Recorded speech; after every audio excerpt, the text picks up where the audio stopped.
What in the world? All right, there it goes. We're live. Hey guys, Dennis here. We had Dan and Alex, Muddy Water Search and Recovery. And we've always wanted to do a live feed within 24 to 48 hours after we complete a search. And we were on a search on Sunday and looking for Crystal Kipper. And Dan, what year did Crystal go missing? 97. 97. I believe it's February of 97, right? Yeah, that's correct. So the location we went to, we're not going to publicly say where we were because we're going to be going back. But what took us to that area is the guy that admitted killing Crystal and burying her said he buried her outside of Platte City, Missouri. And then we had somebody get a hold of us, and it had been reported numerous times that this man's vehicle was spotted in this location approximately 2 hours after Crystal was last seen. So this is a huge area of interest. We wanted to get checked out. And Alex, I think that's basically what we did was checked it out, done some search efforts, but there's a lot of work to do on this property. Yes, this is quite an enormous property. We had to, with the help of Chris, who is one of my friends, we were able to obtain 3 property owners' names because our search basically, acreage wise, I honestly couldn't say, but the areas that we had to search was basically 3 different landowners.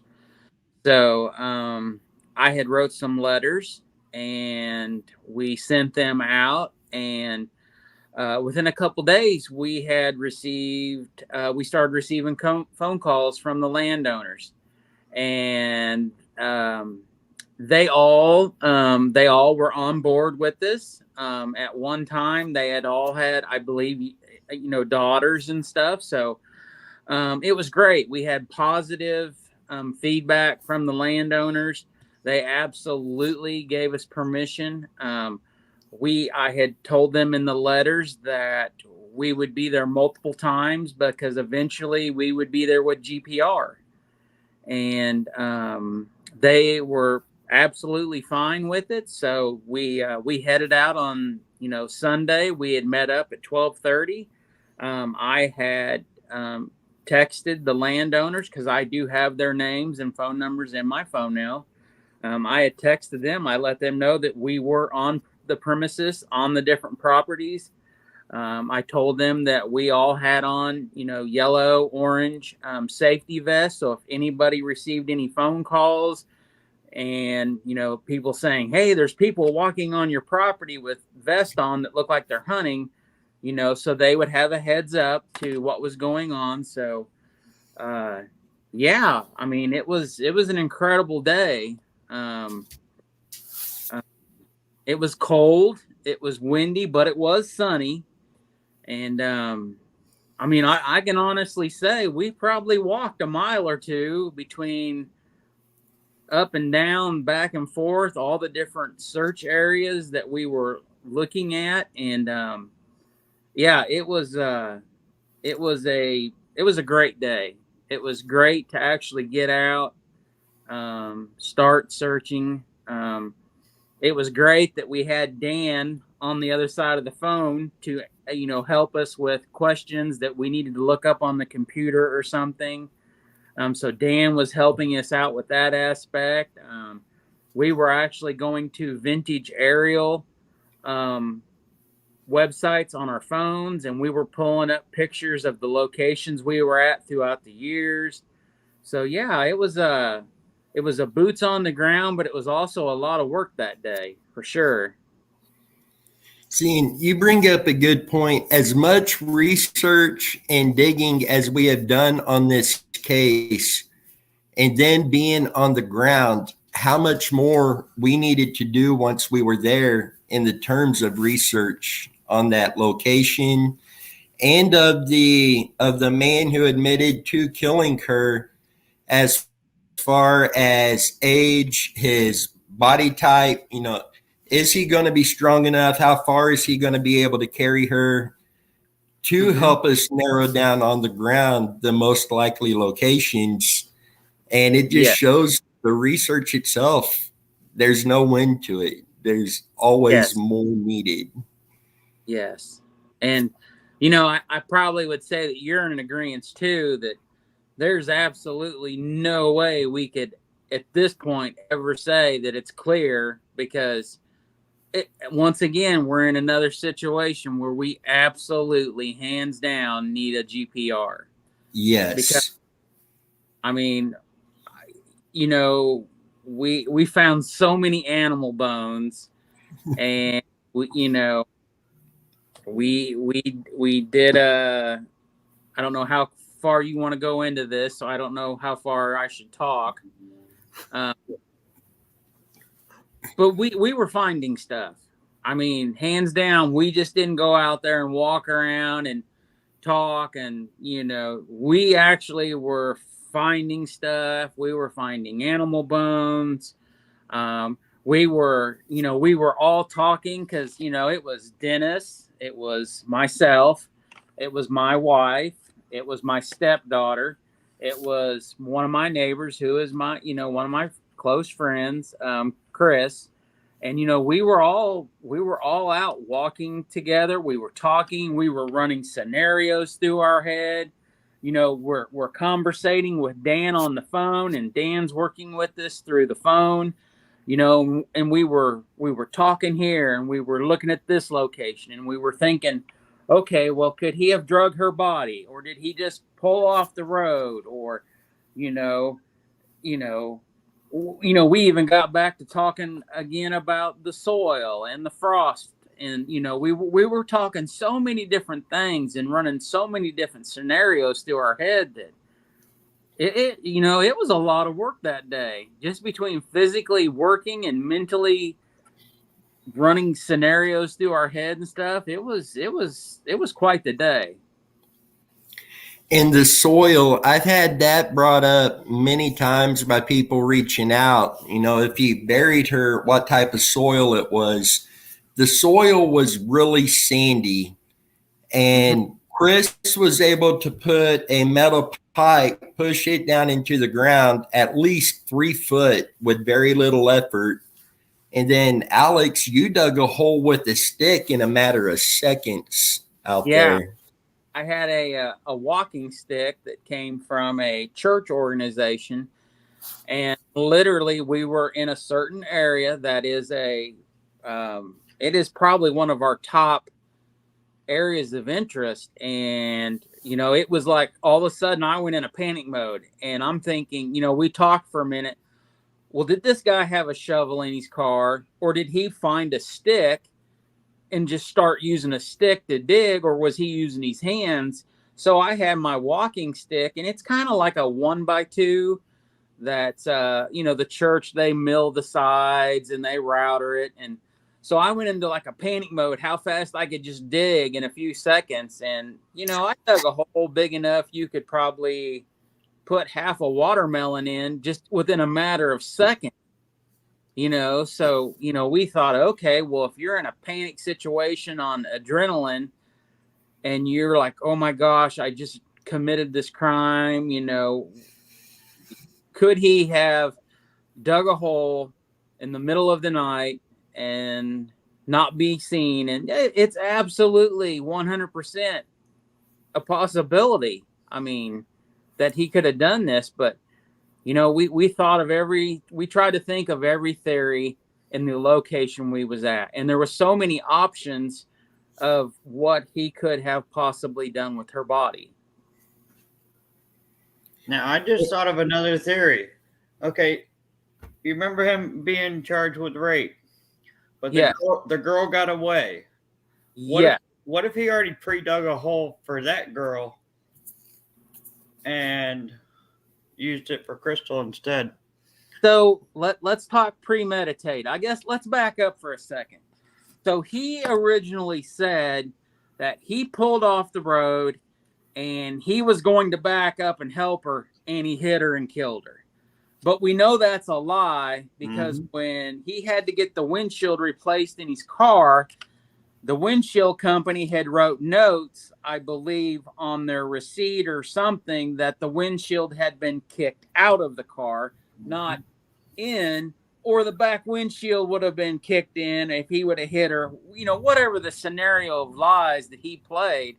So I guess if we think about it from that time period, what was the actual time period from when this happened with Crystal to this other girl?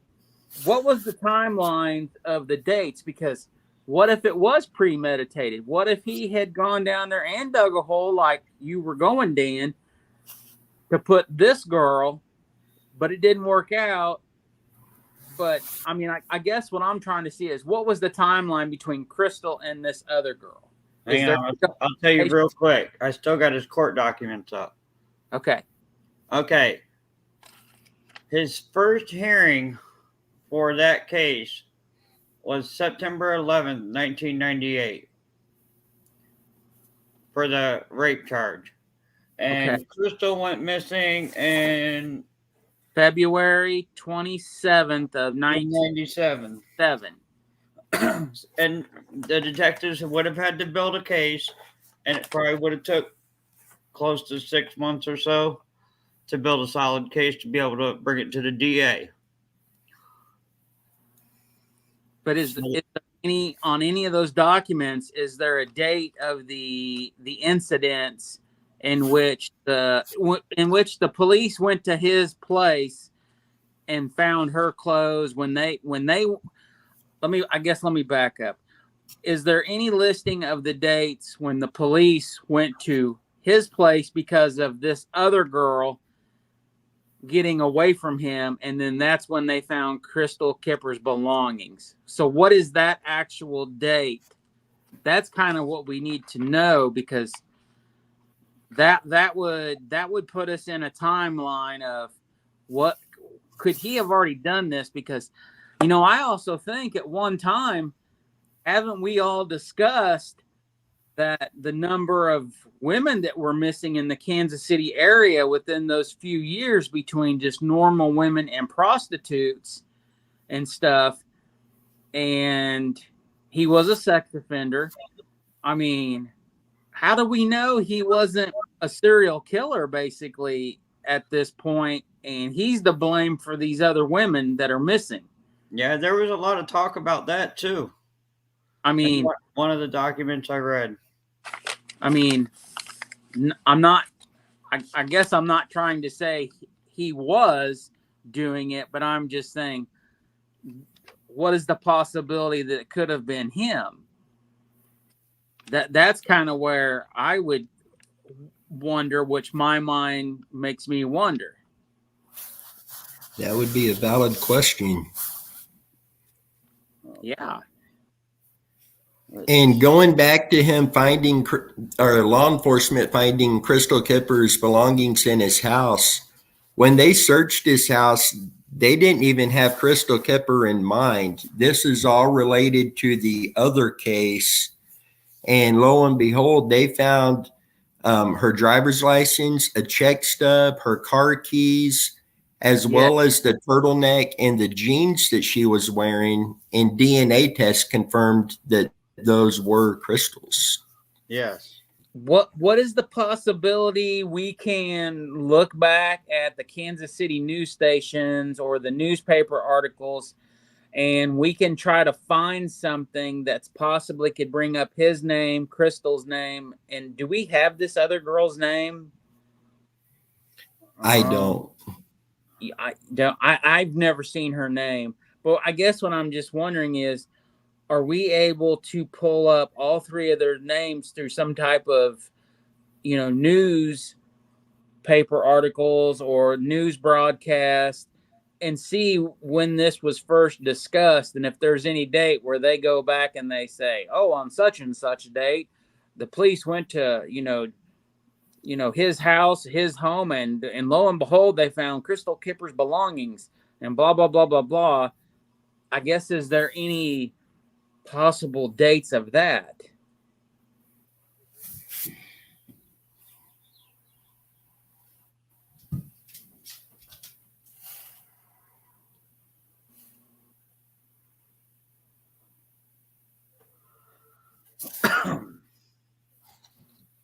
So you see, Dan, the computer whiz, is at it, checking that out. Yep. Let's see. So, and while he's looking at that, I want to go back again real quick. You had mentioned the animal bones we found. I do want to clear this up a bit. We did find some of what appeared to be cranium bones, but then the thickness of them, the designs on them and everything, we were questioning what they may be. We did find multiple fish skeletons out there, and they had the exact same piece, basically the same size, everything. And we were able to confirm those were 100% fish bones. Some that we couldn't confirm that way, we can say is in the process of finding out what they are, and we could update you at a later date with that. Yes. And then during the ground sweep, we thought we found a jacket, an old coat that was buried in the crop field. And, immediately the heart starts pumping. You think this is it. Turns out it's a different jacket than what Crystal was wearing.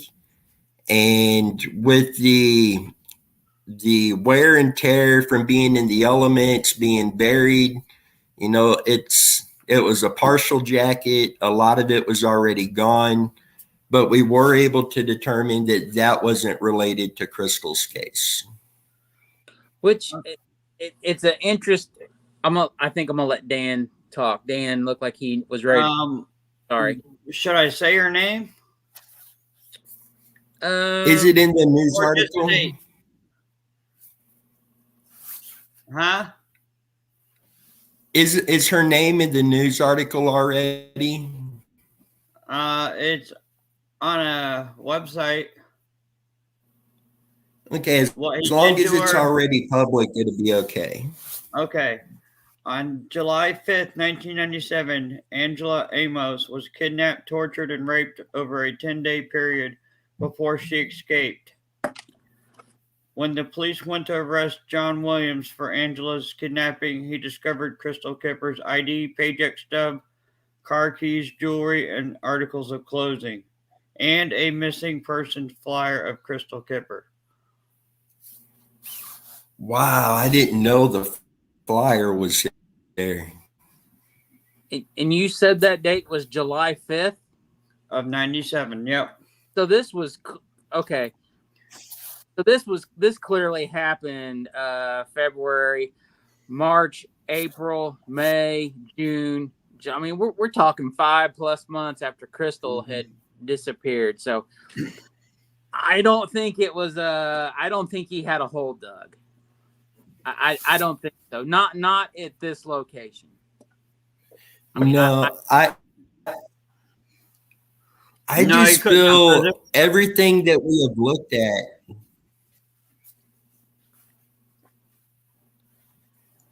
I think everything that we've looked at, I feel more that this was an opportunistic crime than premeditated. Yes. Yeah, I have to agree. I think he pulled over, and in his mind, he already knew he was going to do something. Oh, wait, hang on. I should have kept reading. They also found pornographic videos he had spliced with a television news reports of Crystal's disappearance. Wow. So he had So the hots for.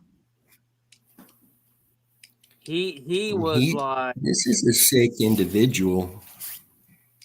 Yeah, he's gotten charges of sodomy, rape. I mean, hey Dan, I got a question for you, and you're our records man here. Prior to Crystal disappearing on February 27th of 1997, did he have charges? And we know he had been in trouble quite a bit. Prior yeah. to February 27th, 1997, in the months following up to that, did he have any other type of charges of anything Okay. relatively close to that date, but before that date that Crystal went missing? He's got unlawful use of a weapon in 96, trafficking drugs in 96.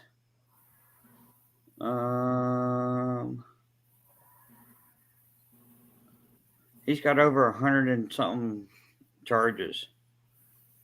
So I guess what I'm trying to ask without being too. And he did have sodomy, sexual assault, stuff like that too. So was that stuff happening like right before she went? It was a lot sooner. It was like in the 80s when he had them charges. So not like in January of 1997 was he committing these crimes, or He was probably in prison prior to this all happening. He probably got out of prison, I'll say, guessing by his record of 96. Let me see what date the sodomy charge was.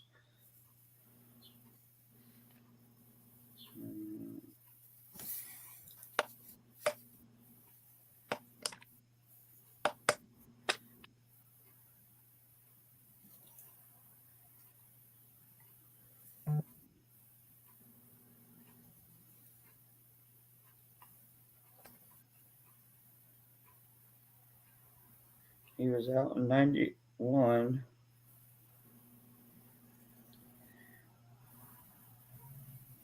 He did get charged for Crystal's murder in 97. He got also charged with endangering the welfare of a child in 97, armed criminal action in 97.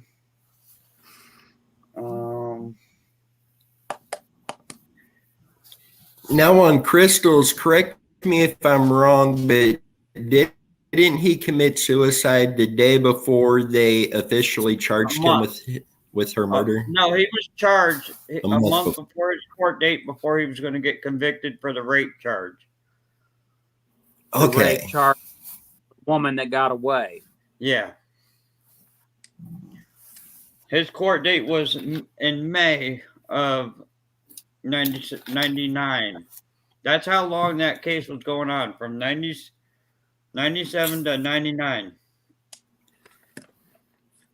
In May of 99 was his next appearance in court, was what it was supposed to be. But in April of 99, he killed himself. And Joanne, I agree with you. He sounds like a real scumbag. Oh, if you only knew. Yeah. He's got a lot of drug charges.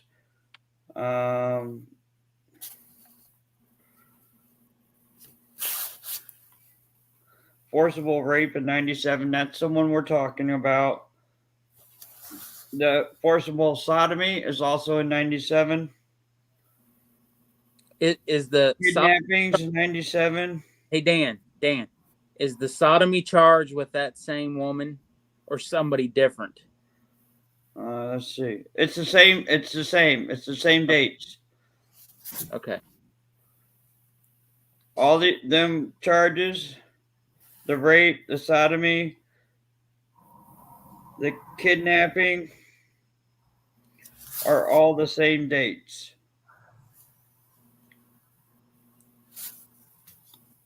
July of 97.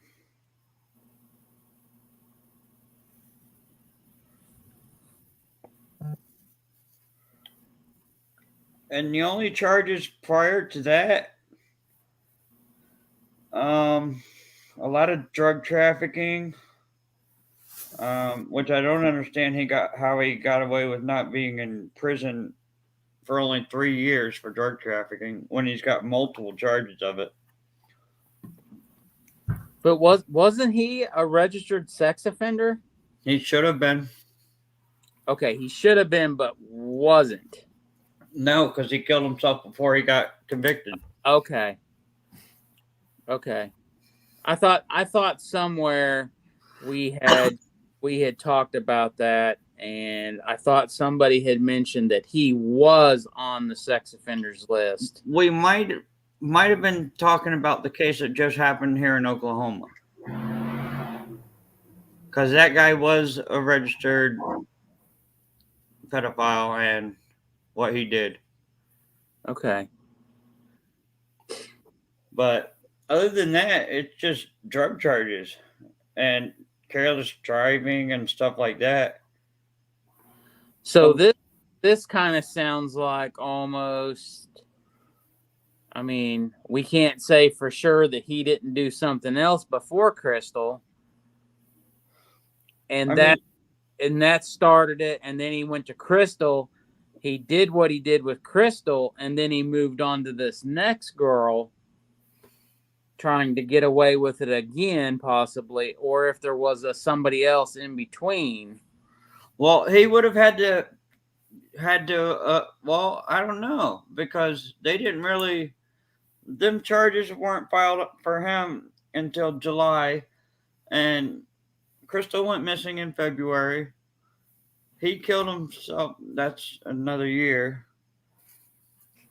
And this thing says that he's seen her missing. He had missing person flyers of her. He had videos spliced with her news articles in it when they did the raid on his house.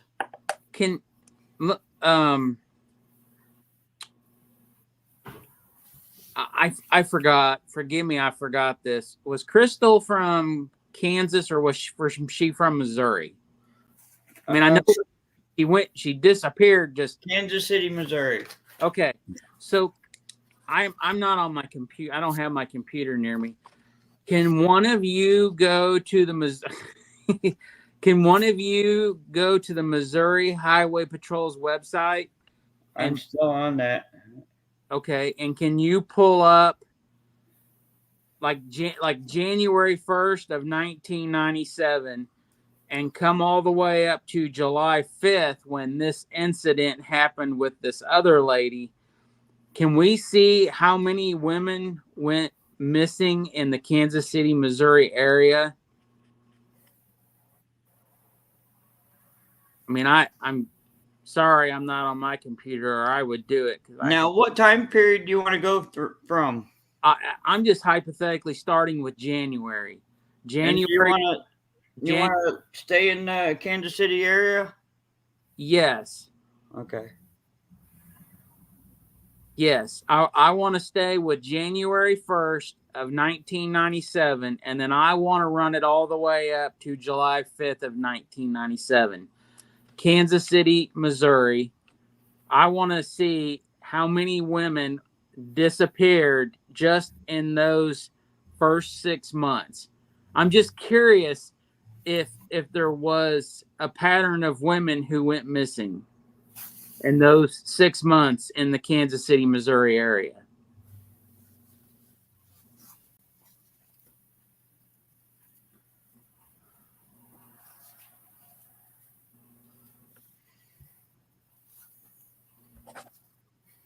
Just in the 6 months that from Crystal until his court date?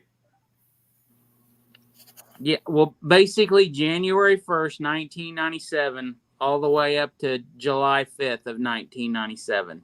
So those 6 months of that year, how many women went missing in the Kansas City, Missouri area?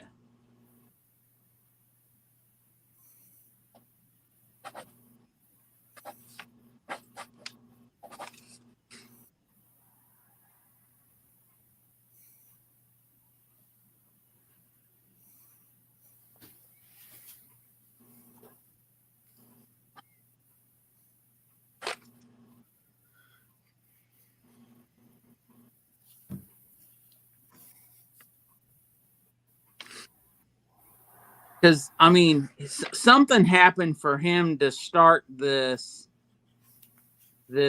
cycle. You know, Yeah, whether he, I don't disagree with that at all. I mean, whether he started it with Crystal or somebody else, but this second girl that got away, I mean, he was he had a, I don't know the correct word to say, but he had acquired a mindset that he liked doing this. Especially when he had child pornography.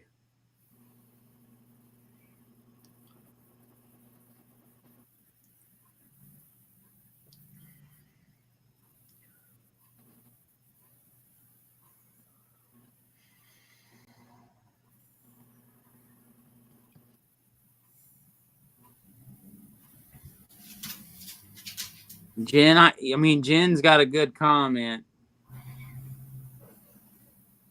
And you know, the thing is I know in the Kansas City area, between Kansas City, Kansas, Kansas City, Missouri, you know, we did have quite a few women that went missing. I mean, between regular women and, you know, the prostitutes, the strippers. I mean, we had some years where a lot of stuff happened. It was always on the news, you know, and this is just one of those things that kind of makes you wonder, was he a part of it, you know? Okay, I found crystals.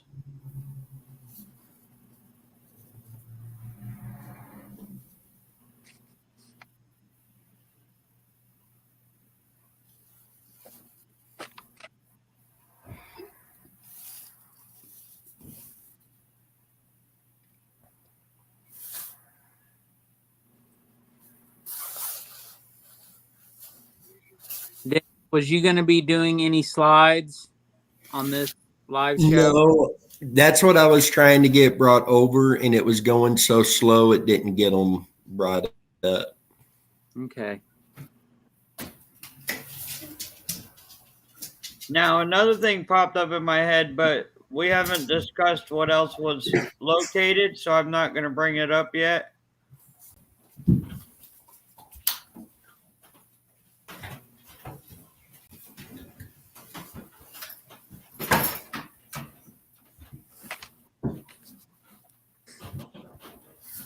There's a lot of pages. Yeah. I'm on page 4. And I forgot. I can't remember. Break it down by counties. So it'd be what is it? Jackson County, Cass County, Platte County. There's quite a few that you can actually break it down. Yeah, that's one good thing that's about Namus. You can break it down to the hair color if you wanted to. Yeah. Just they don't update it as good as they need to. And that's a perfect, I mean, that's something perfect that you just brought up, because on Namus and some of those other sites, you can bring up where they found remains that have never been linked to anybody, and there's those dates too that we can go off of. You know, now this isn't in the time period that you're thinking of, but this is in October of '96, which is only what 2 months before. 2-3 months. And it is a woman that went missing out of Kansas City, Missouri. Her name is Jamie Pankey. She went missing December 1st, 1996. Or not December, October, sorry.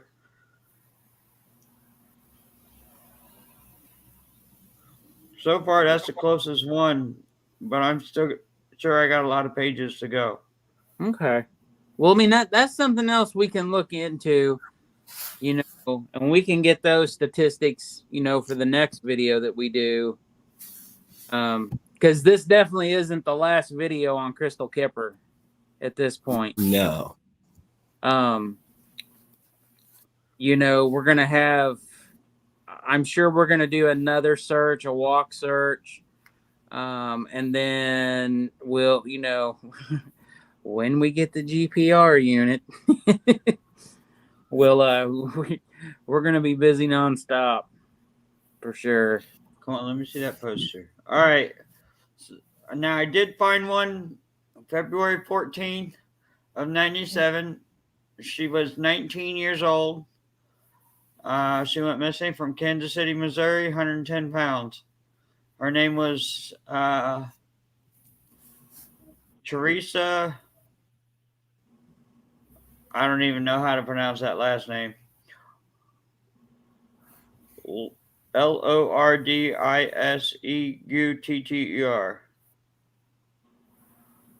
That was around the same time, like a few days before Crystal went missing. Okay. Here's another thought, and I'm going to throw this out there. He evidently was coming from north of where I live. Mm-hmm. So he was north of Platte City because, like we've talked about before, if you are familiar with the Platte City, Tracy area, her car was found at the Tracy exit, which is just on the north side of the Platte County Fairgrounds, where there's an antique store, there is KC Bobcat, and there is the new Trex gas station that was built and finished last year. So her car was found when you pass under the bridge and you are going south on I-29. Her car was found right where the exit ramp comes onto I-29. Her car was found right before where the exit ramp comes on.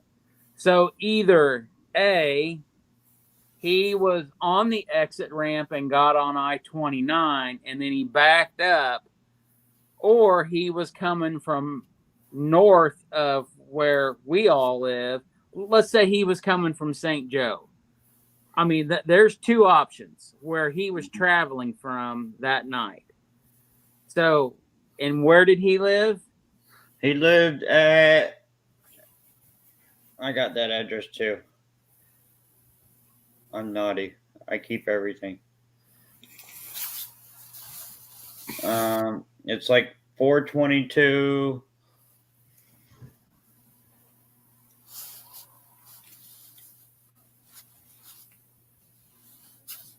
Okay, case header.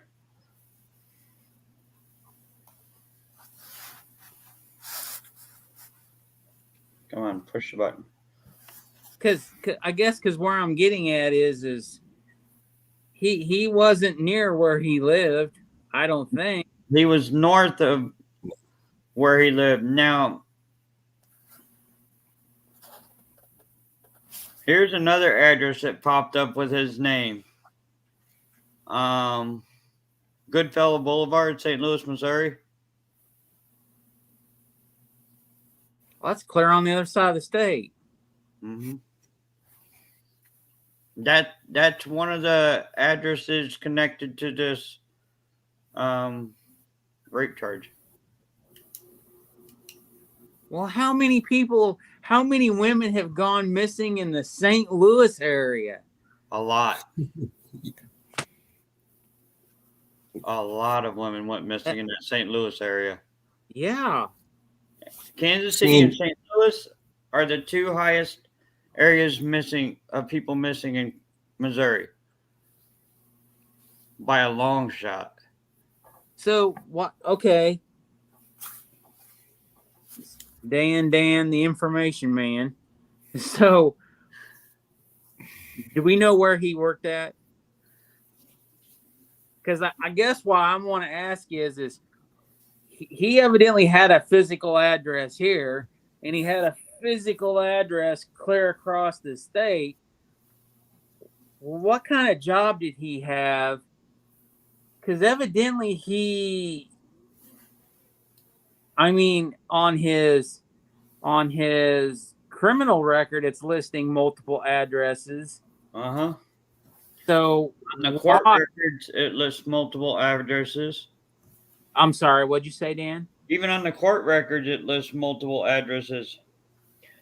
The court documents is what helped me find his actual address.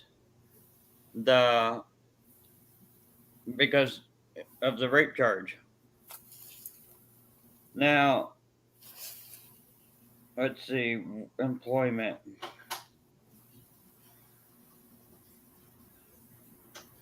I'm working there. I got to go through his whole criminal record to get there. And that's a lot of pages. We got all night. Okay. And Alex, when you were talking about the direction he was coming from, we do have it in a report that the truck driver who drove by and seen her on the highway said that the vehicle was backing down the exit towards her. Yeah. And according to his record, it has no possible employers, no possible affiliations, no professional license, no corporate affiliations.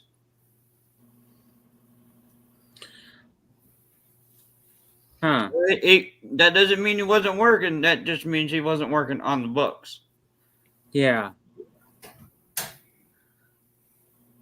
Well, that's really that's very interesting, because either A, he was self-employed,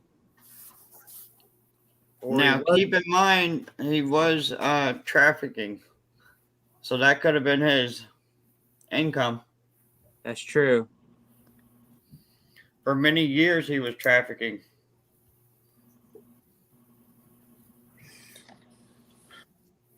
Well, I think, do we have the dates? Let me back up. I guess we could reach out to Chris, and if we can pull his St. Louis address, we can see if Chris can work his magic and see when what the relationship was between him and that address. Did he physically own that property? Was he paying taxes on it? Was it just an address that he had used for rent or something? I mean, we need to, I guess either it doesn't matter or it does matter, because at some point, my phone might die. At some point, now I'm curious to look at when he lived in St. Louis, or when he owned the property in St. Louis. We need to look at those dates and try to see if we can see any relationship between that time frame and the location of the property that has his name on it. Because, I mean, we can go way out of the box and think, man, was he committing crimes in St. Louis too, and nobody's ever put this together? Right. That he was doing this type of stuff. I mean, there's just so many. I'll be right back. I'm gonna go get my phone charger.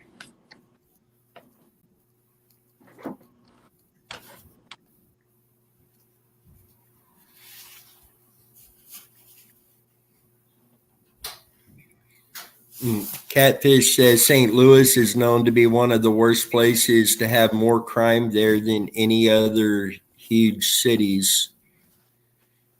It is known to be a bad location in Kansas City as well.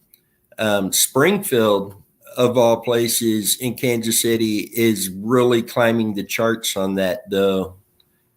To the point in certain crimes, Springfield is starting to rival St. Louis and Kansas City. Kind of like the Springfield 3. Yeah. Now, wouldn't that be a coincidence? Wouldn't it? Okay, I'm going to pull up that address. I'm almost back. I had to go grab my extension cord. Sure.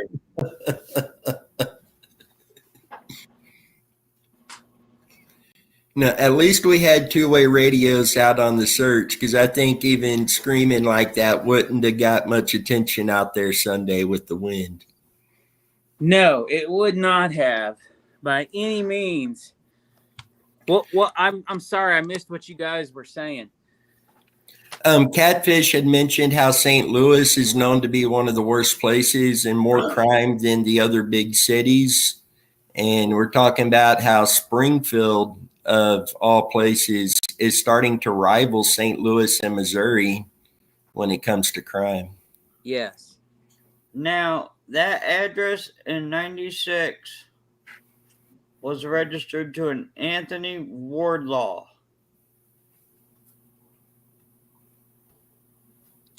The St. Louis address on his court documents. So he had to have been a roommate or something there, not on a lease. Yeah. But we know he evidently had ties there at this point. I'm going to pull up this Anthony's record and see what he's all about real quick. How do we know Anthony and Johnny Williams is not the same person? Let's see. Okay, so this guy, he's making it, selling coke, sale of cocaine base, distribution, delivering, manufacturing, or produce, or attempt to possess with the intent to deliver. A lot of drinking. Oh, he's got a sodomy charge too. Wow. And let me see that. Let me see when that was. 1986.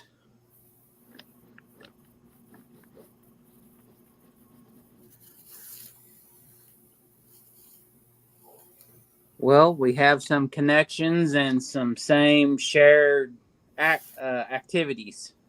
Yeah, but this one, the victim was a 13-year-old boy.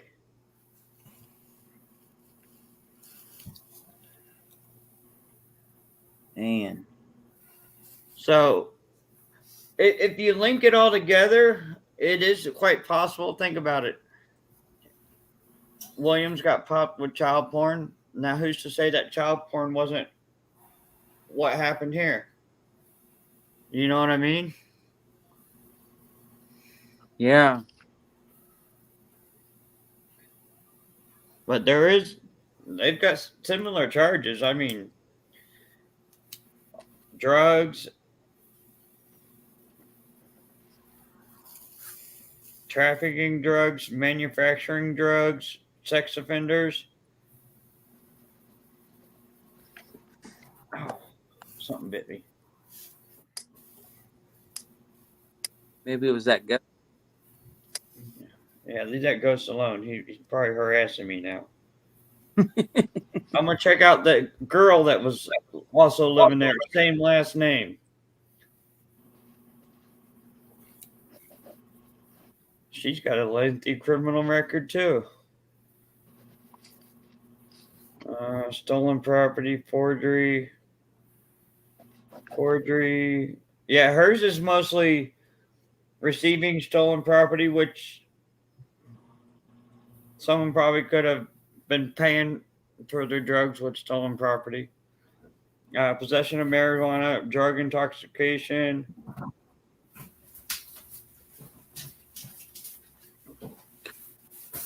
So he basically has ties to people with the same like-minded interests that he was doing stuff. Yeah, there's two more people that lived at that address. So same last name. So let's just, if we brainstorm and we think about this, was he running drugs up and down I-70 between St. Louis and Kansas? Very possible. So now, in my mind, which is going 100 miles an hour, I'm thinking, how many other women disappeared up and down I-70 between gas stations and truck stops and McDonald's and so to stop Yeah. and fill your car up or do this or do that? It's definitely something to look into. I'll make a list of them before I go to bed tonight. I think a list of dates of both locations, basically, I guess from his ties to the address in St. Louis up to July 5th of 1997. At that point, we need to look at those dates, and I guess we can say it this way: we're not accusing him of doing other activities. We're statistically looking to see if there was a pattern in this time frame between his time in St. Louis and his time here. Is there any pattern that we can look and try to decipher? Because I'll go out on a limb. The location we searched, he was known to go to quite often. And if that was his go-to spot, how do we know there's not multiple? Exactly. I mean, and that's not being like out in left field thinking this. This is just statistically looking at the information that Dan has come up with, and us looking at it as a whole entire picture, as a big picture, and thinking, okay, well, wait a minute. He evidently started something, and he either started it before Crystal, because between Crystal and this other girl, when the situation happened for July 5th, he evidently got an appetite for doing this activity. And either he was doing it before Crystal disappeared in February, or Crystal was the first and he did it between February to July 5th. Or it was just 2 episodes and that's all it was. Yeah, because that one girl was missing or held captive for 10 days from July 5th. So that would put it in June 25th, maybe? Yeah, we can say 26th. June 25th or 26th. So she was gone.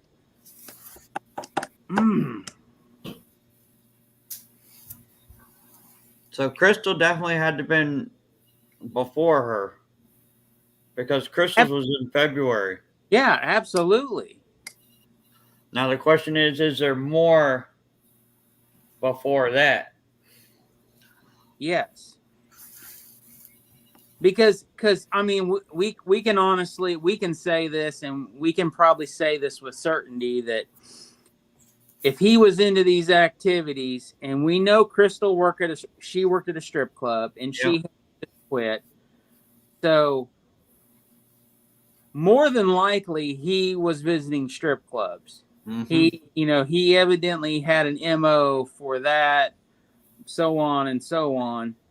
So, I mean, Dan wouldn't know, but Dennis does, and I know that there's all kinds of strip club, pornography, adult toy stores all up and down I-70. From here all the way to St. Louis, there's ample opportunities to do things and meet people, and we know for a fact that in this time period, after the internet was started, that the chat rooms and all that stuff was crazy, because there's another case out of Kansas City where a guy was looking for women to be sex slaves, slave master stuff. And he was meeting women on chat rooms and all kinds of other things. I think they busted that guy finally. They did.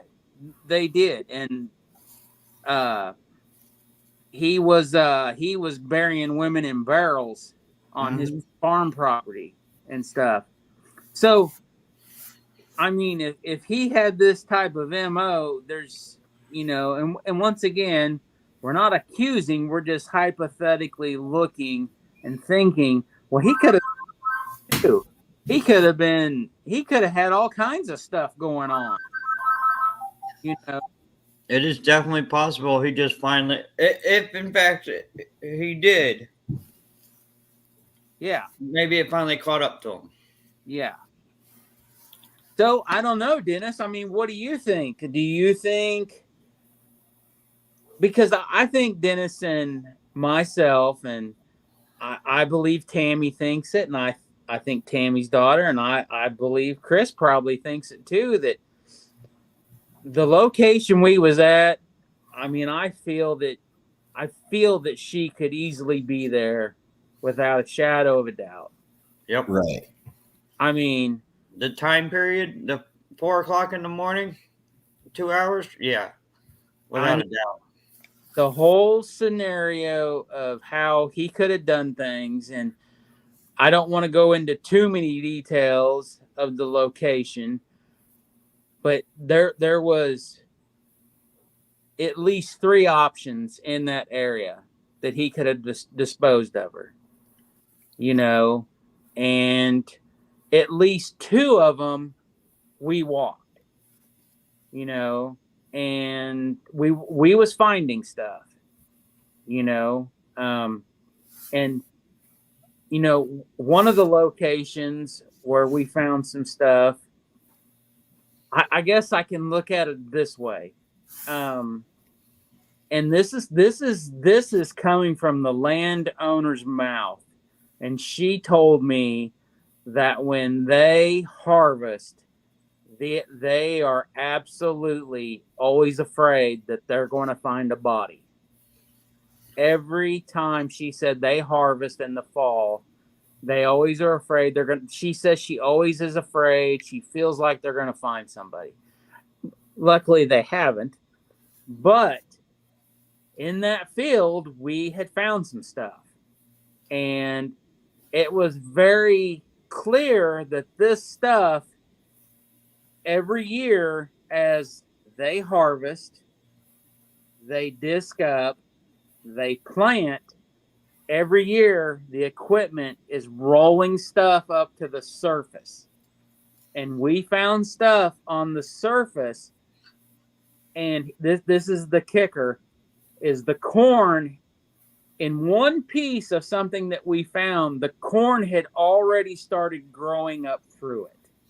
So that tells us that from last harvest to this season, this stuff was rolled up enough that last fall it didn't grow up in the corn or the soybeans and get pulled through the combine. So now, talking about that stuff, seeing how it's already out in the public, would it hurt to mention it? It's already on our Facebook. That's on the private page. That's just the team. Oh, okay. Yeah. Yeah, that stuff we want to make sure that it 100% ID'd and all of that taken care of before we release that. Then I'll mention it after this. Something that popped up in my head. Okay. But I guess back to thinking the bigger picture, at this point, that stuff that we had found evidently last fall wasn't at the surface level to a point, because if it was like what we found on Sunday, the crops would have grown into it. It would have grown up out of the ground into the crops. The combine would have ran through the combine. So right. it's very clear that every season, as they till and disc and whatever their process of how they prep for the next crop, it's rolling the dirt over enough that this stuff that was probably under the surface last planting of spring of 2022 was under the ground, sir. It was under the ground. It wasn't above the surface. And then after they harvested, they did whatever, it evidently had probably came back up to a point. I mean, I guess that's the way I look at it. That's a very good. Yeah. And, They got to till it, so. And here's another interesting fact is the items that we had found, they were all in a straight row almost. So it was tilled up, however they do it, the process of which pieces of tillage equipment or whatever they're using, it was bringing stuff up to the surface and taking it down the row, because we were finding stuff, 100 feet, 50 feet, another 100 feet down the field, all in the same path of that row. Yeah, because even where the field had a curve to it, the next stuff, you're looking at approximately 20 feet from the edge of the field on every single thing we found. We marked it with flags, and when you stood back, it was almost that straight line all the way around the curve. Yes. And being that location, the fact the soil easy to dig in, you've got water there, you've got woods, you've got so many options there you were speaking about. Being his vehicle was reported seen there a couple hours after she was last seen, I 100% think she's on that property, and I am 80+% sure there is a strong chance there's others who could be on the property, whether it's connected to Williams or not. Just that location and the setup there could be others who have dumped off in this location. And Not to mention with all the drug trafficking problems, the sex trafficking that goes on out there, I would not doubt it at all. Yeah, the location is ideal. But let's what Dennis just said, let's just back up for a second, because this is something that this is doing research. So while we were there, Chris had brought up some comments, and we were discussing stuff, and we went back to vintage aerial. His phone died. We lost him. There back. he is.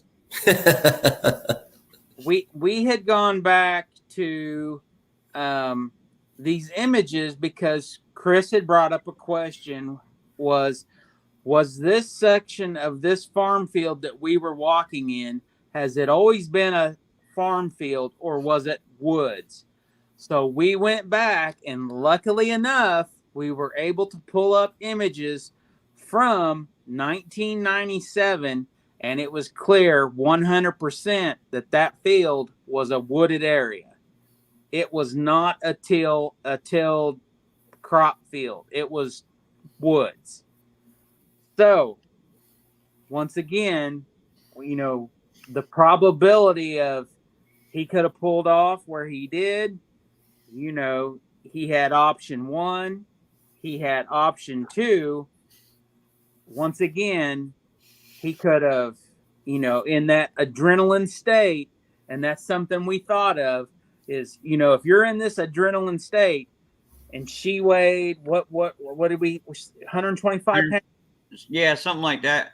Okay. And 125 pounds in adrenaline state, how far could he have dragged her? And not to say that disrespectfully to her, right. The family, but he was 38 when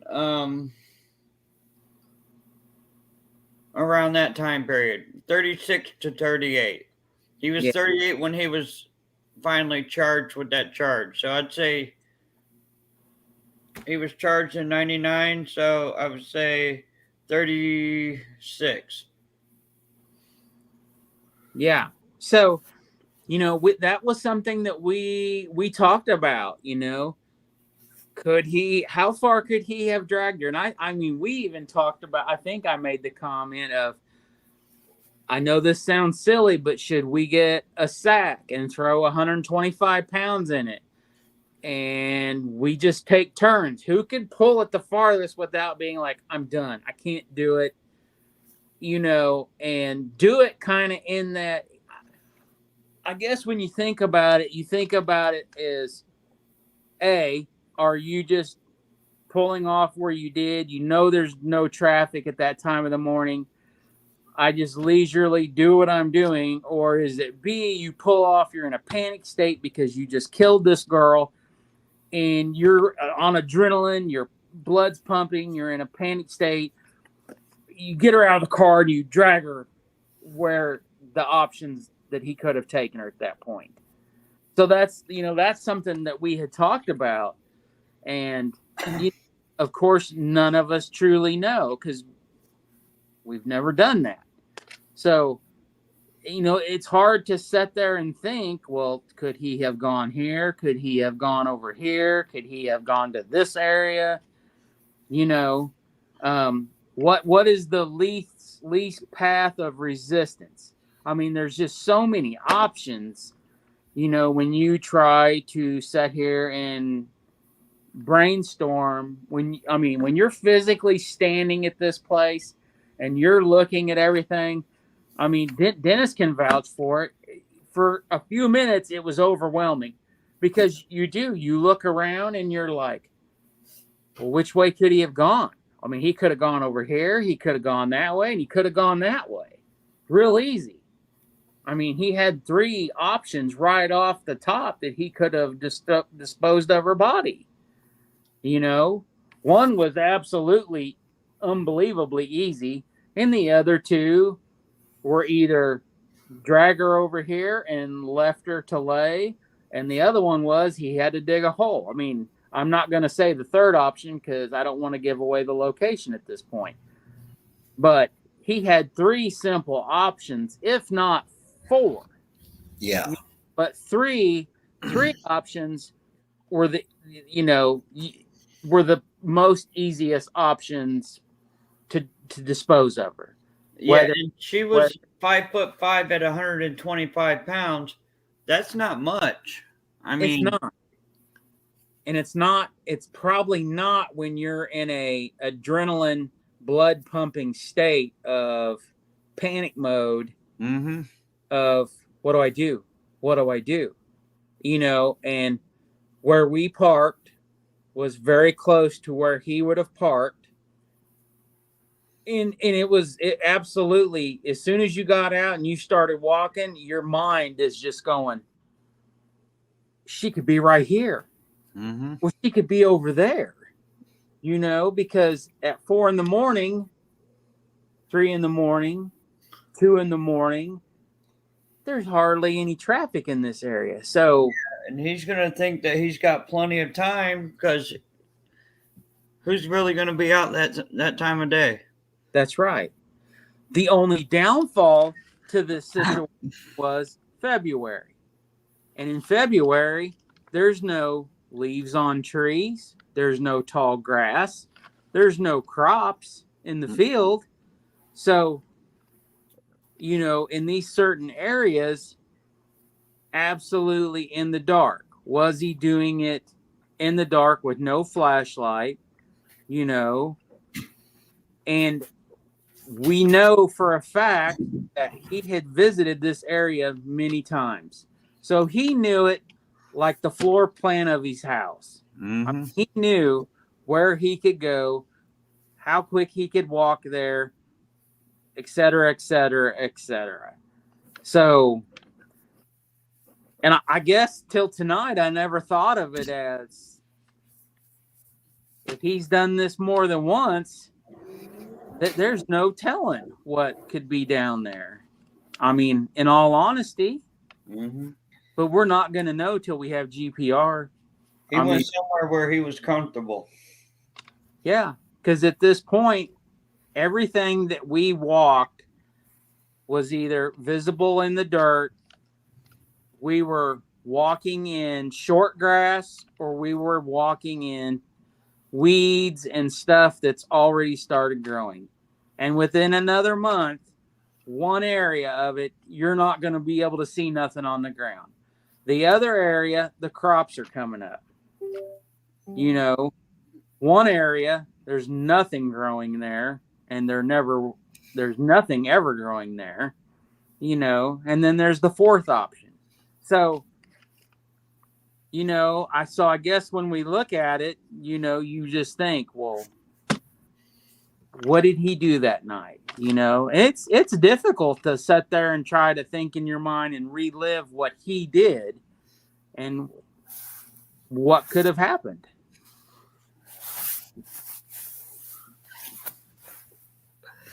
What's funny? Mr. Alex, my phone's dying.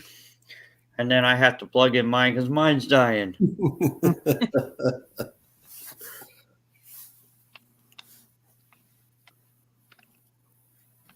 Yeah, this location, there's honestly no telling what all is there. And I mean, any direction he went, as you're saying, you pull up, you immediately start seeing different ways he could have went, what he could have done, and not one of them would have been difficult. No. Not by any means.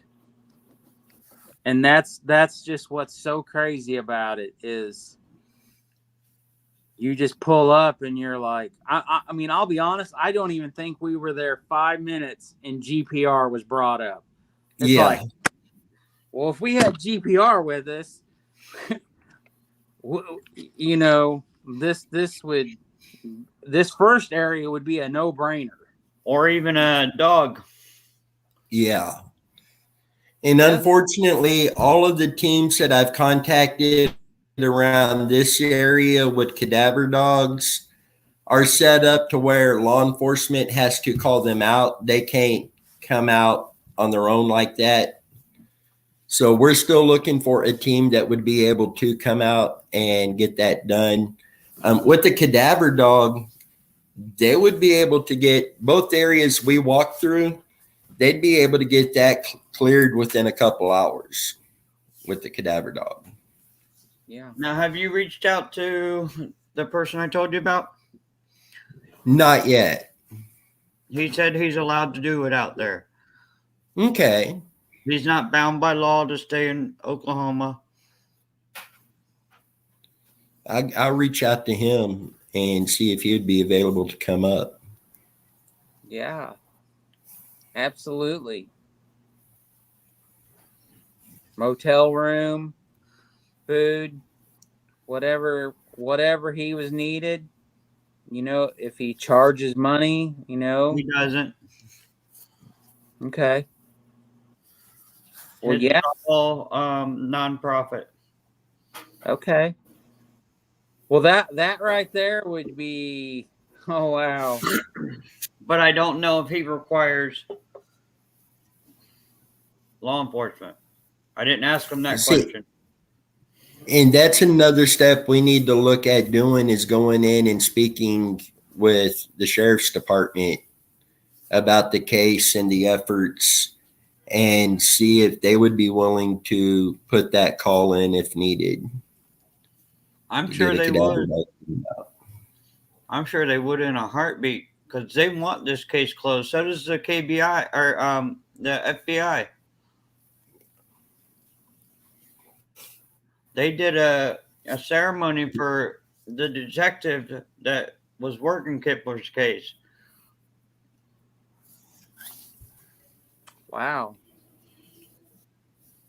Well, I guess then I guess one way we could reach out to him, but we need GPR so bad because if we throw all these ideas out there to him, you ain't gonna be allowed back.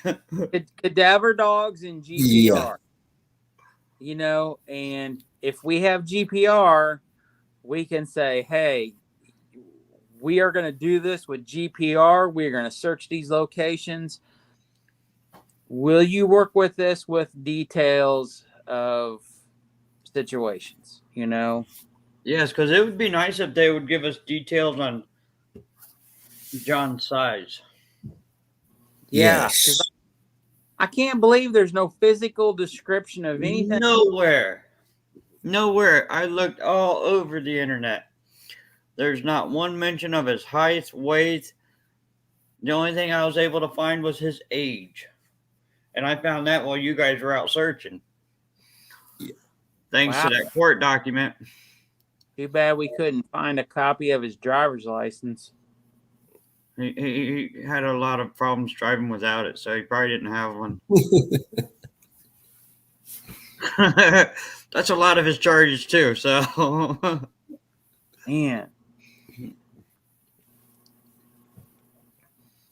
Man, that's just crazy.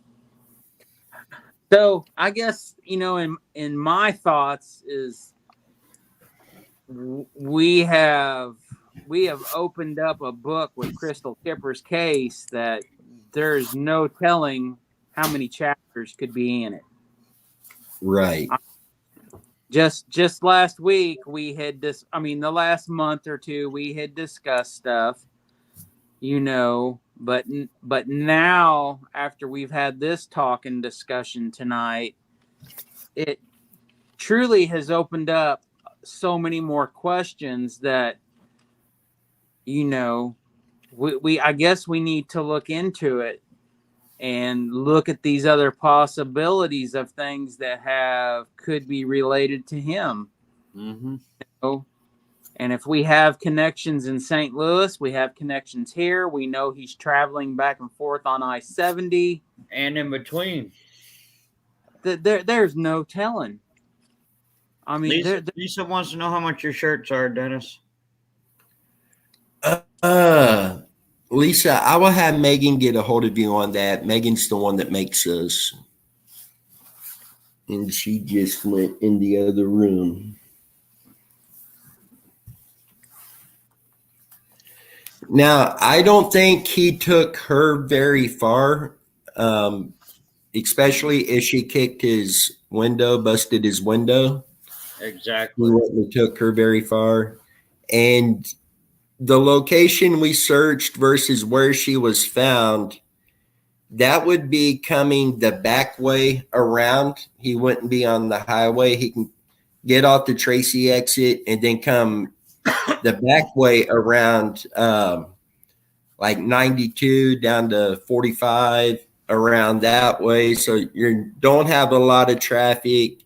The odds of running into law enforcement are very slim, especially that time of night. Mm-hmm. So he could have easily brought her around that way. Okay. He's got an idea. You just made me think of something, Dennis. So now I definitely want to know where he lived here. I definitely want to know his address because I want to know if that loop, did he backtrack from where we've been searching, or did he go all the way up to where it comes out at? And did he get back on the other highway, or was he living right over in that area? So now I definitely do want to know his address here. There was 2 addresses connected with his name, both on the court documents. One was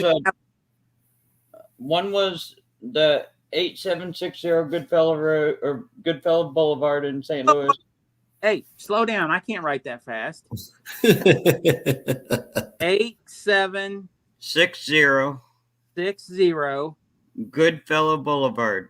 Goodfellow Boulevard, St. Louis. Well, we know that's not near here. Okay, and then the other one? Yeah. Okay, hang on. I gotta get your screen out of my way. Okay. The other one was 722 South Walnut Street, Kansas City, Missouri.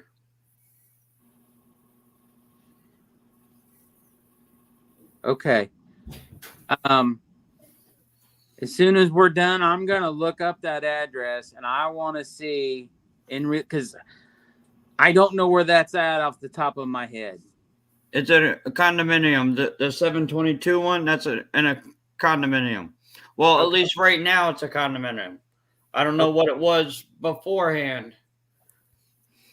Well, at least the general area, and I'm gonna see what roads go to that, and then I'm gonna look from the search location to there because I want to see in relationship since he frequented this area of this location, he's evidently not terribly far away. Mm-mm. This is showing along I-70 between I-69 and or 169 and 29, down in that area south of I-70. Now, which address is that? The 722 one? Yes. Okay.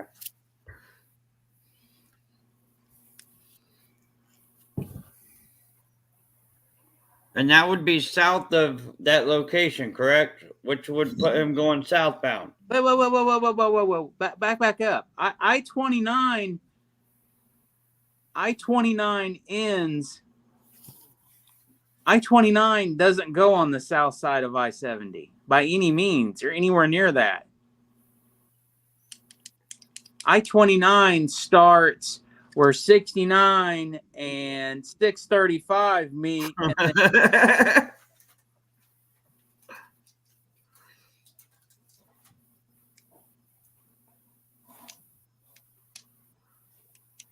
I see where you're showing, but that doesn't make sense. Well, this has 29 up higher because 29 runs into 71. 630. And that is right there at I-70. The south side is 71. The north side is 29. Okay.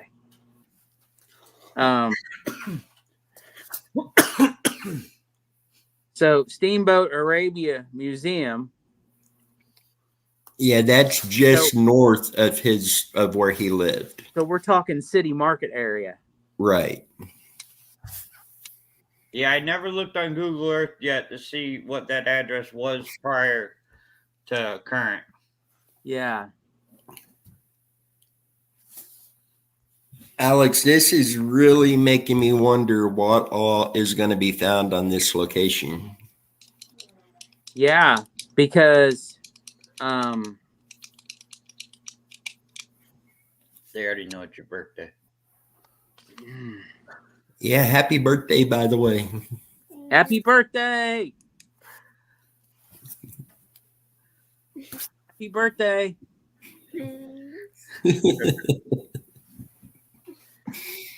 Yeah, I think at this point, we have lots of research to do. We need to look into some more things. I mean, we already know that we need to go back. I mean, we can say this. We could go back in the first search area. We could go back with shovels and we can start digging. I mean, that's a no-brainer. We can just start. And if we just dig down a foot or two, if we take a few people, it ain't going to take very long to just... No. Especially the first two sections that we started looking at. Yeah. The third and fourth section, yeah, that would take a while. I think the area where that certain thing was located would probably be a good place to do some digging too. Are you talking the second items that we found that day? Yes, not the animal bones. Okay. I don't know if we would be able to dig in that location. I don't. With all that debris and stuff there. Yeah, I don't.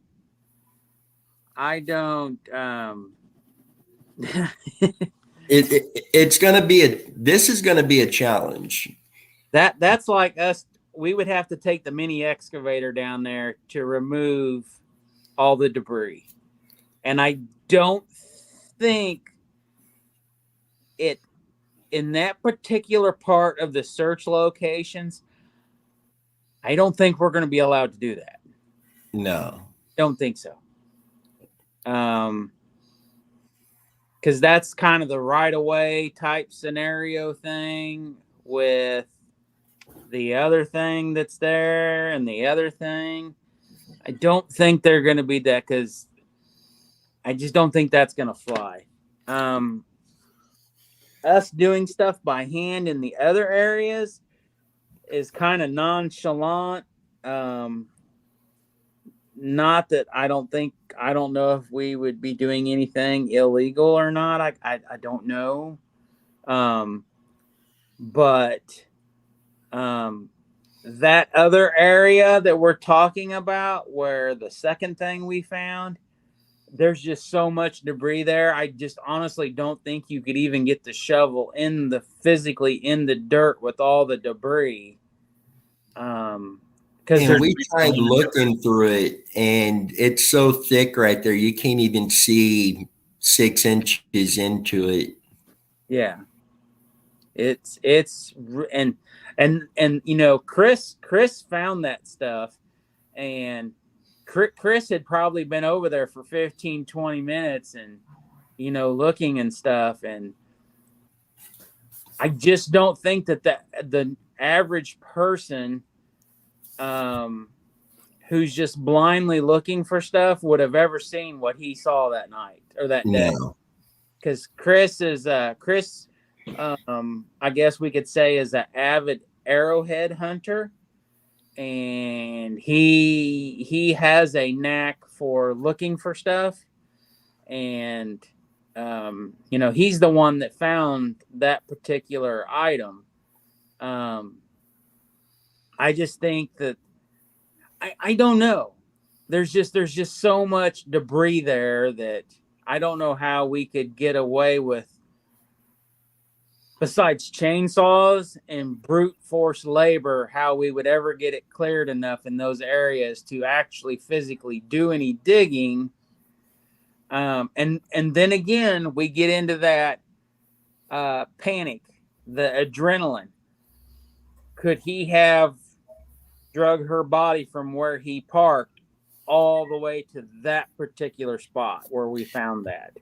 See, now, if you remember when we went back when we were out there and looked at aerial maps and stuff, he was able to get a lot closer to that than we were able to. You are right. Absolutely. I forgot all about that. So you are correct. At one time, he actually physically could drive farther in than we could. And that debris probably wasn't there.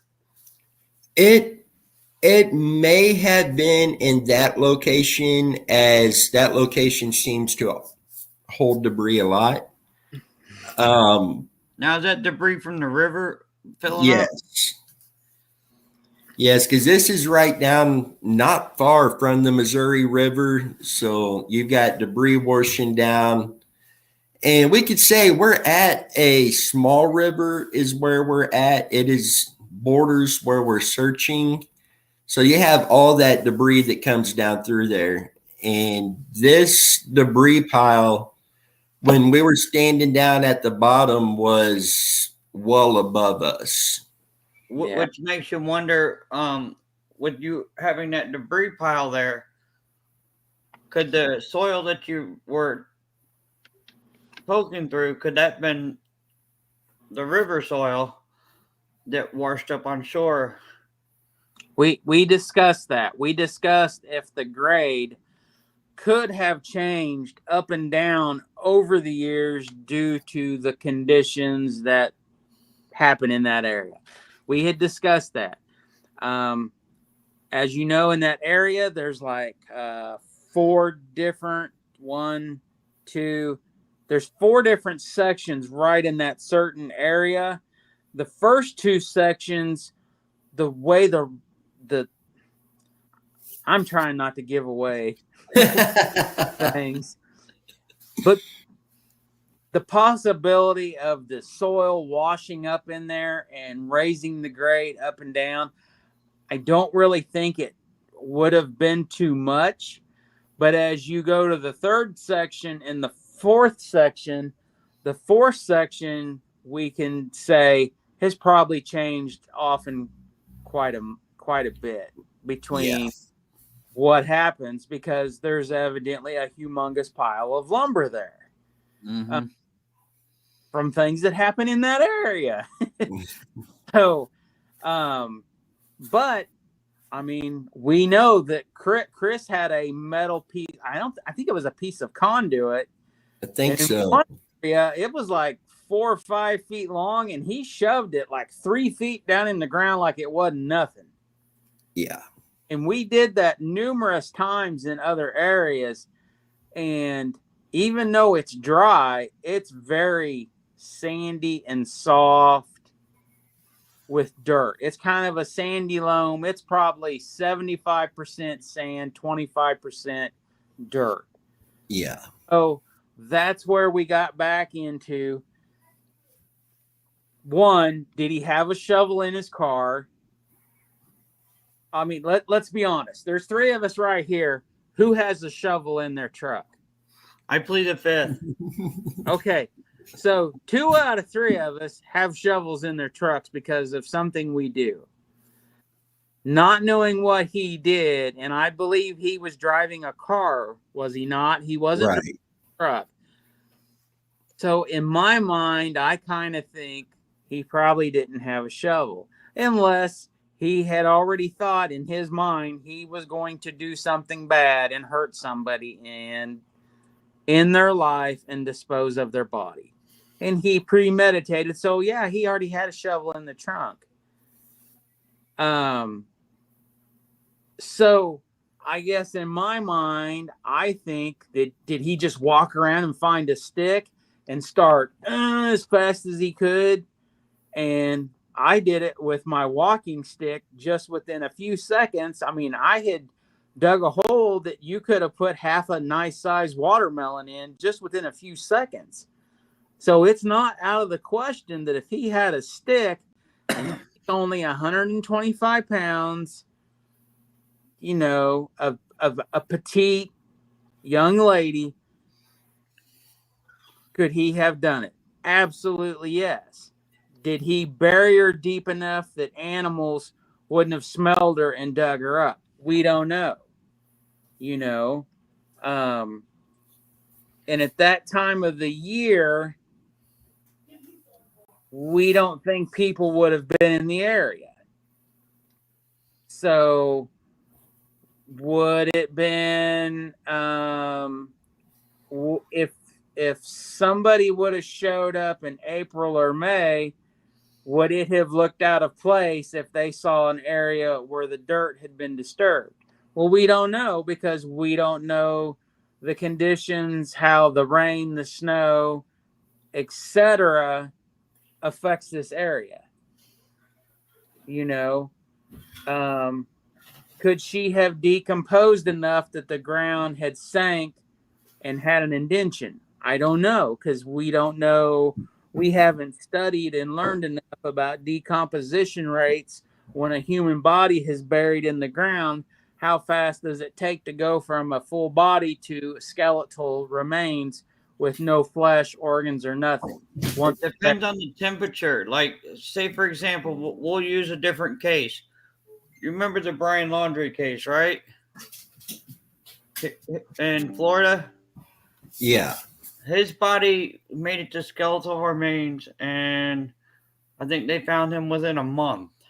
Yeah. And as you know, Florida is humid, whereas Missouri is probably more dry during that time frame. So it would take longer.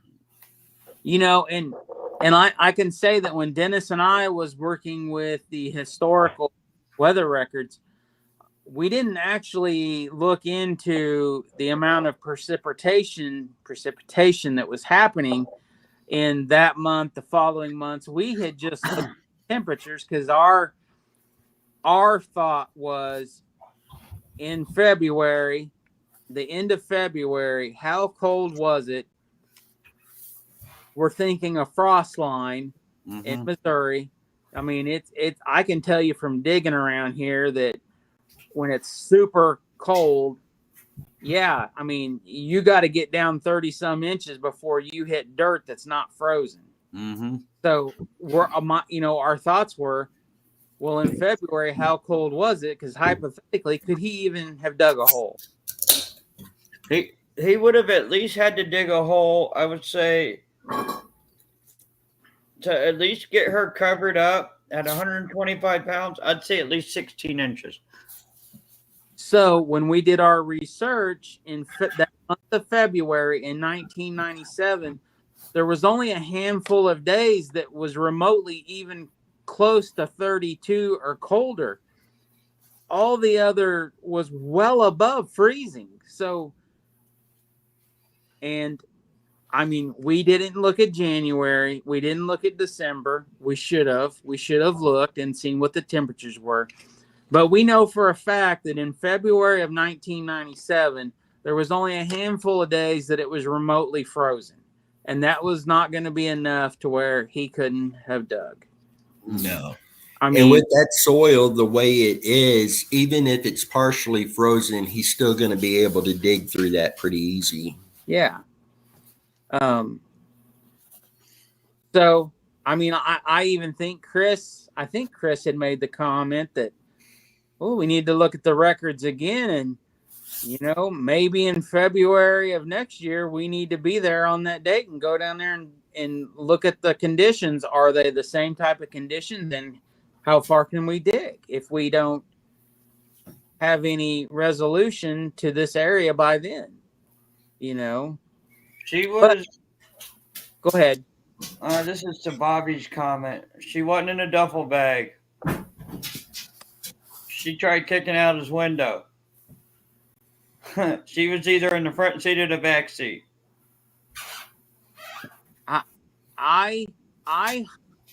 My thought was, I wonder if he pulled up trying to portray that he was going to help her. He got out, put on a smile. Hey, I can help you, whatever. Come up here. I'll give you a ride. What if he got her up to the car and then started his crap, threw her in the passenger seat? Did he start hitting her? What did he do? She went crazy, kicked the windshield, broke it, kicked it out. Because, I mean, while we've been talking, I already in my mind played, well, he drove to this location because he was seen there. So was he driving with his windshield kicked out? And how far, once he left there, did he have to drive home with his windshield kicked out, possibly? So, I already thought of that in my head, too, when I was thinking of the address. And, I mean, I don't know. How early in the morning did he get his window fixed? Because I know it was the next day, right? Right. It was the next day. That's all I've been able to find. Yeah, that's all it shows is just the next day. Yeah. Did you guys see who sponsored our video tonight? Oh, Are you back into Tammy's makeup? I like my sponsor better. What is that? The new Red Bull flavor. Is that the hair growth formula? Oh, it doesn't work. Trust me. I just stuck with same old Pepsi. I had Dr. Pepper to start with, but now I'm drinking Pepsi. Yeah, I had Dr. Pepper first too, but the Red Bull is calling my name. It makes me think. So, I mean, I think we're all in agreement, and probably with the rest of the group that's not around us, we are nowhere near done searching this area by any means. No. We are blessed that the landowners are very nice people. And as long as we are touching base with them and letting them know that we are on their properties and searching, they are very nice. They are very sweet people to talk with. That was my first time writing letters to somebody, and I even expressed this with Dennis. I mean, it's hard to sit down, and I want to lead into something as soon as I'm done to this, because I've got something to say, and I think it's time that I'm going to say it. I got something to say. So as soon as we're done talking about Crystal, I want 5 minutes of mic time. So, but writing letters to a complete stranger and explaining a situation to them and telling them that, hey, I am with so-and-so. We are a open source investigation group, and we are basically, I am writing this letter to tell you that there could be a possibility that there could be somebody, unfortunately, that has been buried on your property, et cetera, et cetera, et cetera. This is the person, this is, why we're reaching out to you, because we're trying to find answers. We're trying to bring someone home, someone's loved one home. And it was a lot. It's not just something that you just sit down and write it out and blah, blah, blah, blah, blah.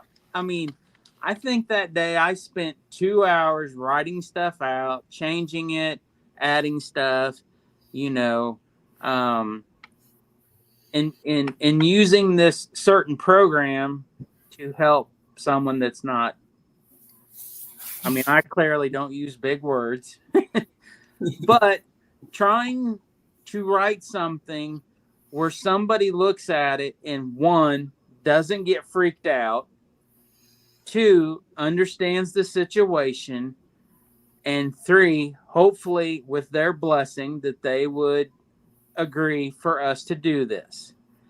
And it was quite the task. I will admit it was a mental task to do this, because if somebody wrote me a letter and said, hey, back in 1985, somebody was murdered in your house, and there's a possibility that, according to legends or stories, they're buried behind your garage.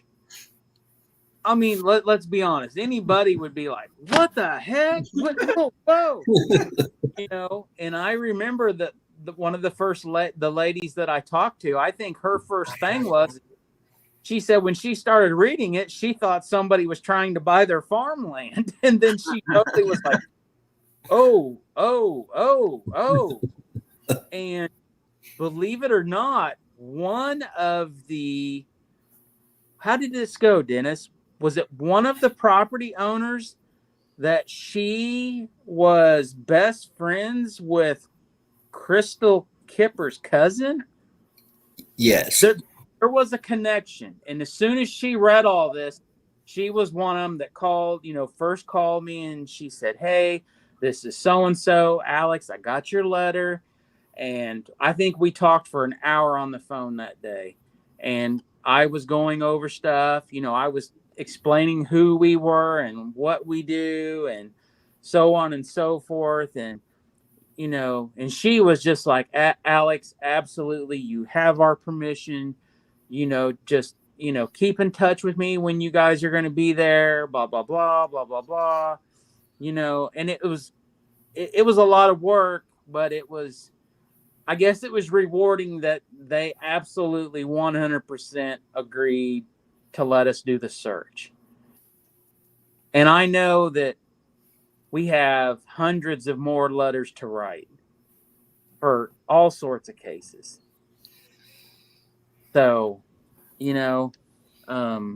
it's intimidating, isn't it? It is. It is very, because it's something, if you've never done it before, I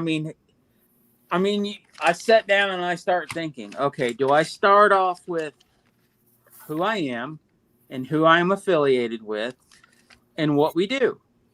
And the reason I'm contacting you is I would hope that by you reading this letter, you would grant us permission to do a search on your property for someone who possibly, due to a very bad crime, could possibly be buried on your property. This is the story. This is the tips and leads and the information that was presented to us. And there's a possibility that at this location, this incident happened on your property, according to these leads and tips. You know, by you granting us permission to search your property, there's a possibility by you granting us this, we can bring someone's loved one home, possibly, if these leads and tips are true. So, yeah. That was kind of like the phone call I made with in Bruce's case. I found a property owner where the actual owner of the property had died of cancer, but I happened to find her husband's phone number, and I called and left a message that who I was with and what I was trying to accomplish. I didn't go into detail on the answering machine, but when he called me back, I went into detail and started explaining, and he was like, "Huh? What? I've never heard of anything like this." Yeah. Yeah. I mean, it's definitely I could see how. I mean, I would be shocked. I would if I wasn't a part of Muddy Waters and have not learned as much as I have from Dennis and working with Dennis and becoming a part of Muddy Waters. If I didn't have a connection to the Randy Leach case because of school and stuff like that, if growing up my grandfather had not flown in the same squadron as Robert Stack, I would have never watched Unsolved Mysteries, because my dad wouldn't have told me every Friday, you know, your grandpa flew with Robert Stack in World War II. We're going to watch Unsolved Mysteries, you know? So, yeah, I would be thoroughly freaked out if somebody sent me a letter making these statements. I'd be like, you know, so Yeah, and it's a thing that when you write these, you've got to be caring and compassionate to everybody involved that you're putting names out, whether it's your property or it's someone's loved one. You just, hey, I need permission. When can I come out to your place? You know, you've got to be respectful. You've got to be thoughtful. You've got to be compassionate of everybody's feelings and, you know, what your intentions are and what you're trying to resolve. And I'm glad that these people were so nice and receptive and did all this, you know, and it was a chore. It really was. I wish more was like that. I do too. yeah. And that, I guess this is what leads into Randy Leach's case. And I'm going to say something because I'm not going to name names, but I thoroughly am fed up with people talking crap on Muddy Waters. And I'm going to tell everybody that's watching right now, I don't give a crap who you are or what you say about us. I just want you to know that just because you're on some page or some messenger chat and you're talking crap, I just want you to know that chances are we're on there with you. And we might not be making comments, but I promise you, if you look in them little circles with people's faces, I guarantee you I'm on there and Dan's on there and Dennis is on there Tammy's on there. The other girls might be on there.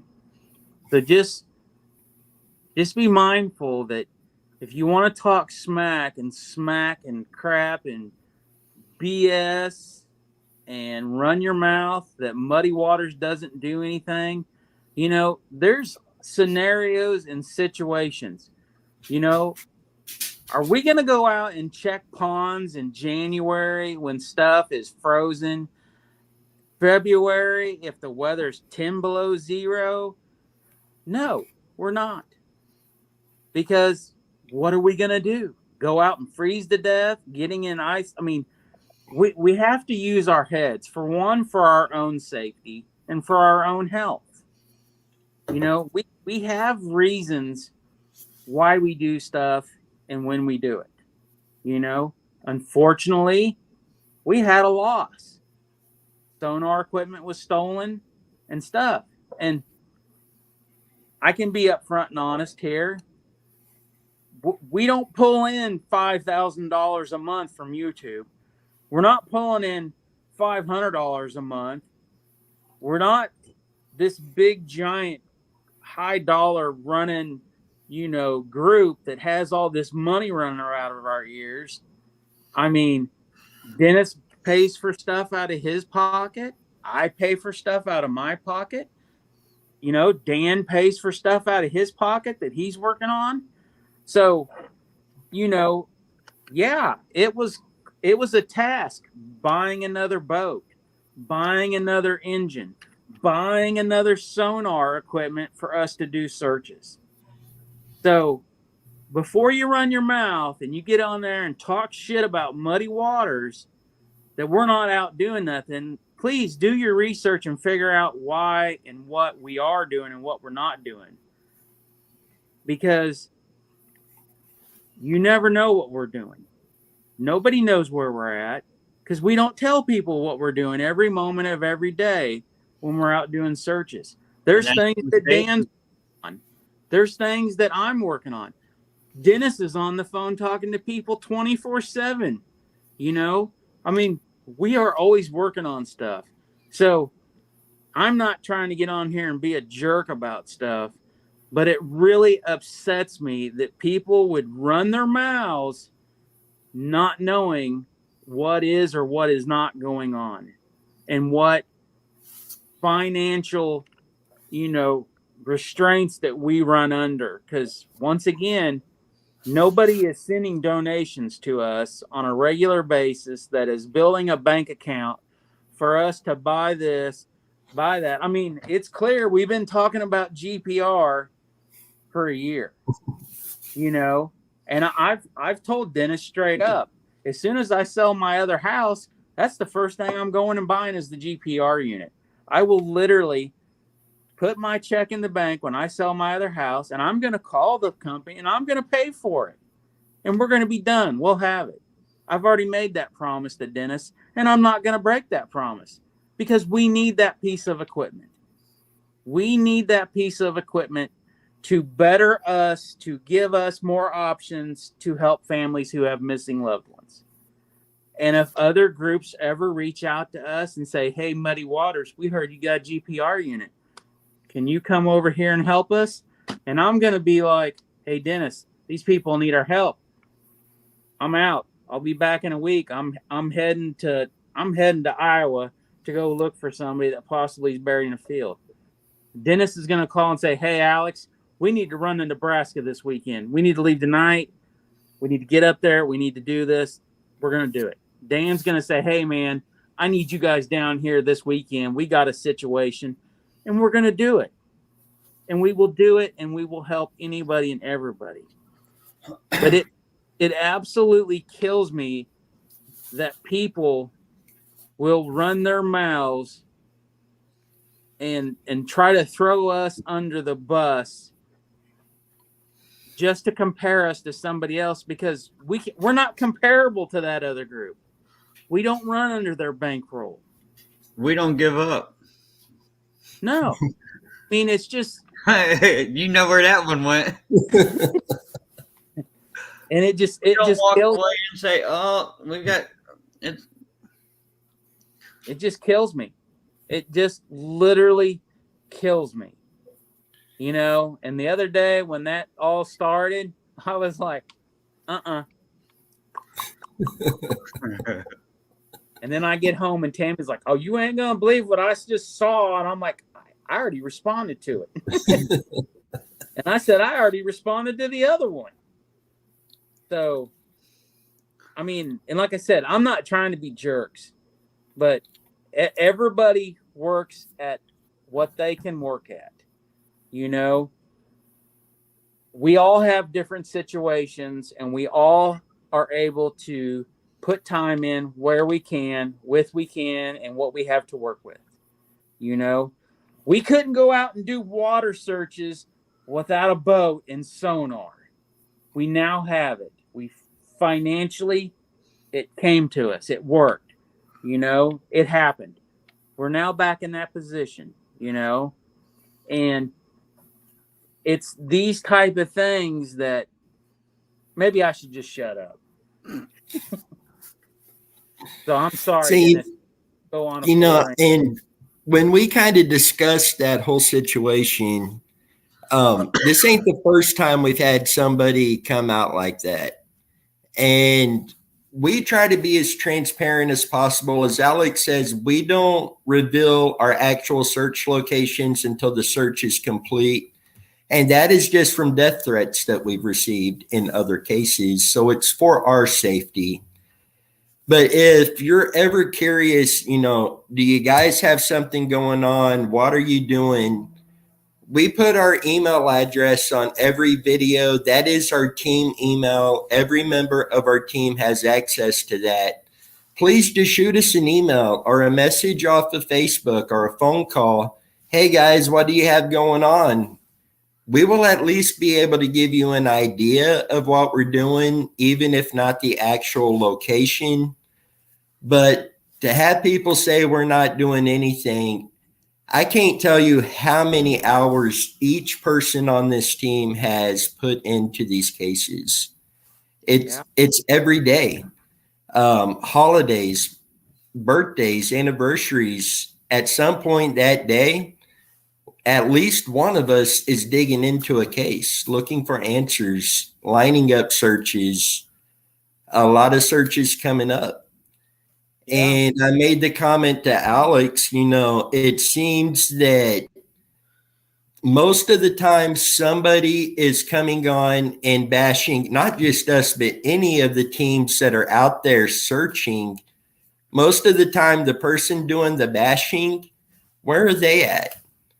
They're sitting at their table on their computer, bashing people who are actually on the ground working. What's stopping them from getting up and doing something? Yeah, exactly. None. You are absolutely right. Because we never come out like this. I mean, this has happened before, and we normally just avoid it and go on, but it just hit that breaking point there.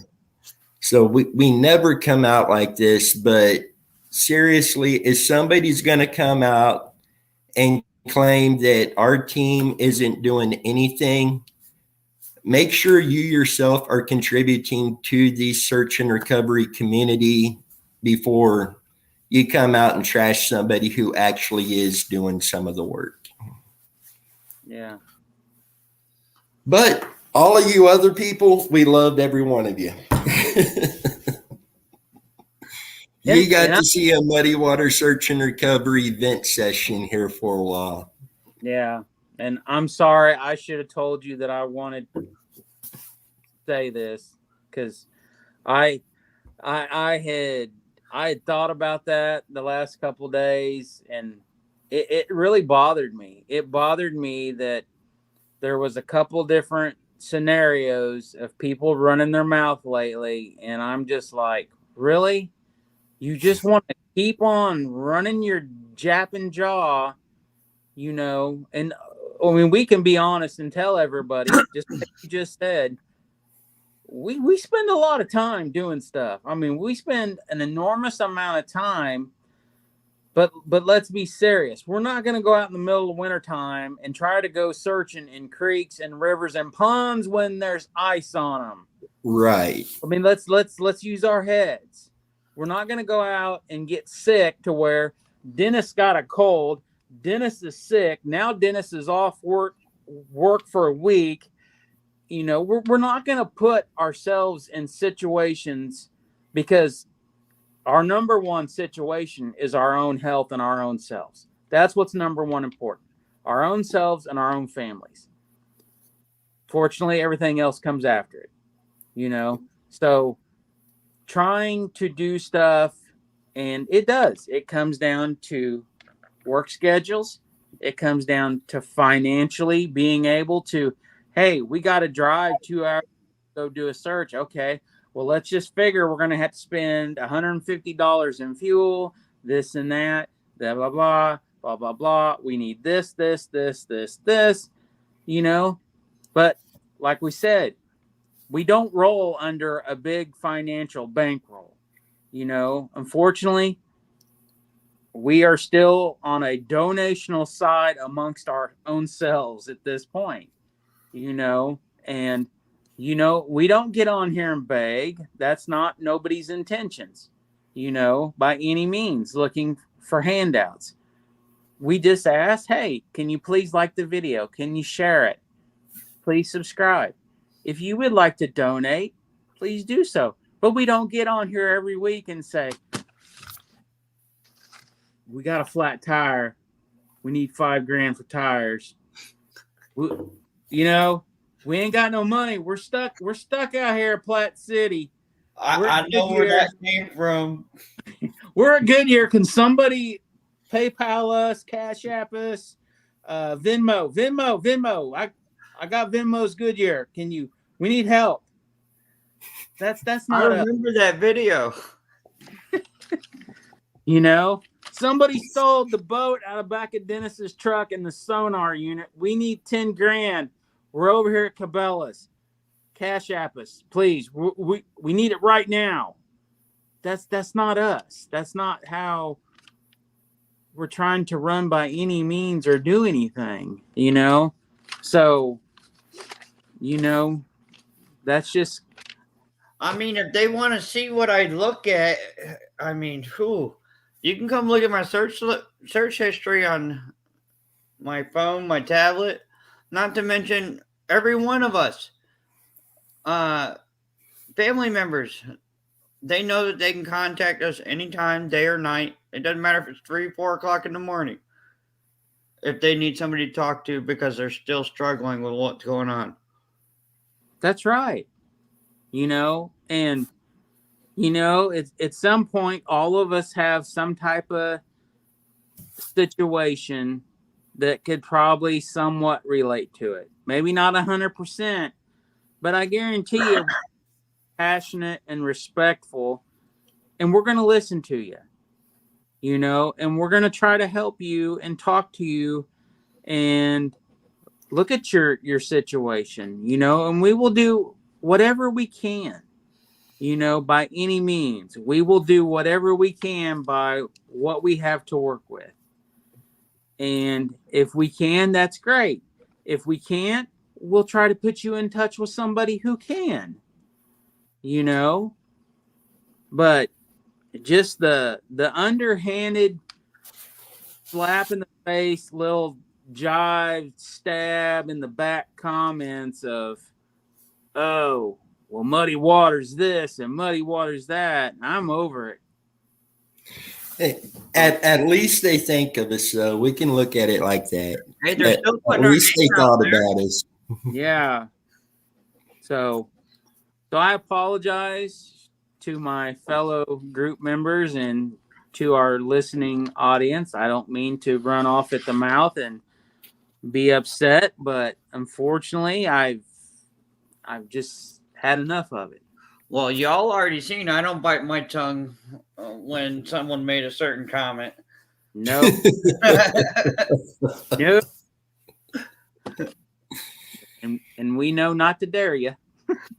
Oh, don't we? Address has mysteriously appeared. Hey, it was on the list. It came into the email that night, and you did the right thing. You brought it up so the address could be recorded. So, I mean, nothing was done wrong or out of line. It was brought up. So, but, Hey guys, just know you can reach out to us at any time, and we're going to respond back to you. As Alex says, a lot of us have full-time jobs, so if we're unable to answer the phone right then or return a message, leave us a message, a voicemail, something. We will get back with you as soon as possible. The best route to go is probably the team email because there's multiple set of eyes on that. But either way, you can reach out to us anytime. Yeah, absolutely. Absolutely. Don't ever think if you have a missing loved one or you have a friend that has a missing loved one, we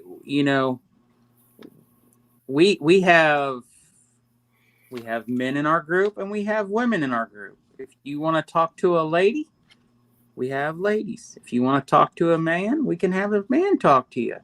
We have every option that we can try to help you with what makes you feel comfortable and helping you with your situation. Absolutely. And for all the negative ones, we got kids we can let you talk to. That's what they're acting like. Yeah. So my daughter's fun to put on the phone with telemarketers. I'm going to have to remember that one. That would be funny. That would be great. But so I think what we can all agree is we are nowhere near done with Crystal Kipper's case by any means. No. I think tonight we opened up a lot more doors after talking that we need to look into other situations and just, are we just truly looking for Crystal, or is there a possibility that it's a serial? There could be multiple, and I think we need to be in contact with this person that has the cadaver dog, and maybe try to set up a time where, hey, we're trying to get to where we can buy a GPR unit. Later this summer. Do you think if we set up a time, you would be able to come up here? We can put you up in motel. We can pay for your fuel. Whatever we can do to help you. Could you work with us between the GPR unit and working? Can we set this time up to make it all work together? Because it would be nice to get a dog near that debris pile. Yes. It absolutely. Because you wouldn't have to get a GPR there. If the dog hit on something, something's there. What? Right. Real quick, before we hang up for the night, what is with a cadaver dog and remains? Is there a timeline, a time limit of how long the dog can smell remains after? Is there a time? I mean, it's not like this person's been gone for 30 years. Let me give you a hint. This team that we're talking about, he trains his dogs on grave sites. Oh. So we are working with people years. So, okay. Yeah. Well, that's interesting. So that gives us a better idea that, yes, if somebody's a foot underground versus this scenario, this dog is trained that it's more than likely going to hit on it pretty easy. And there are some dogs that can catch a scent from certain depths of water as well. Wow, yeah. That's very interesting. Well, I'm glad we now, because that's pretty interesting. Catfish, real quick with Catfish, he said, if I'm one of them, my apologies are greatly appreciated. Catfish, this time it's not you, bud. No, the people that was the subject of the event just a bit ago, that was off a Facebook page, I guess a chat area, but that wasn't you. Anytime that you've had something to talk about, you actually talked to us. You didn't go run your mouth to anybody else. It come directly to us. We really appreciate that. And none of that was about you, bud. In fact, everybody that I've seen on here tonight, that wasn't out to you guys. Now, Bobby, give us your credit card. Appreciate all of you. Hey, there you go.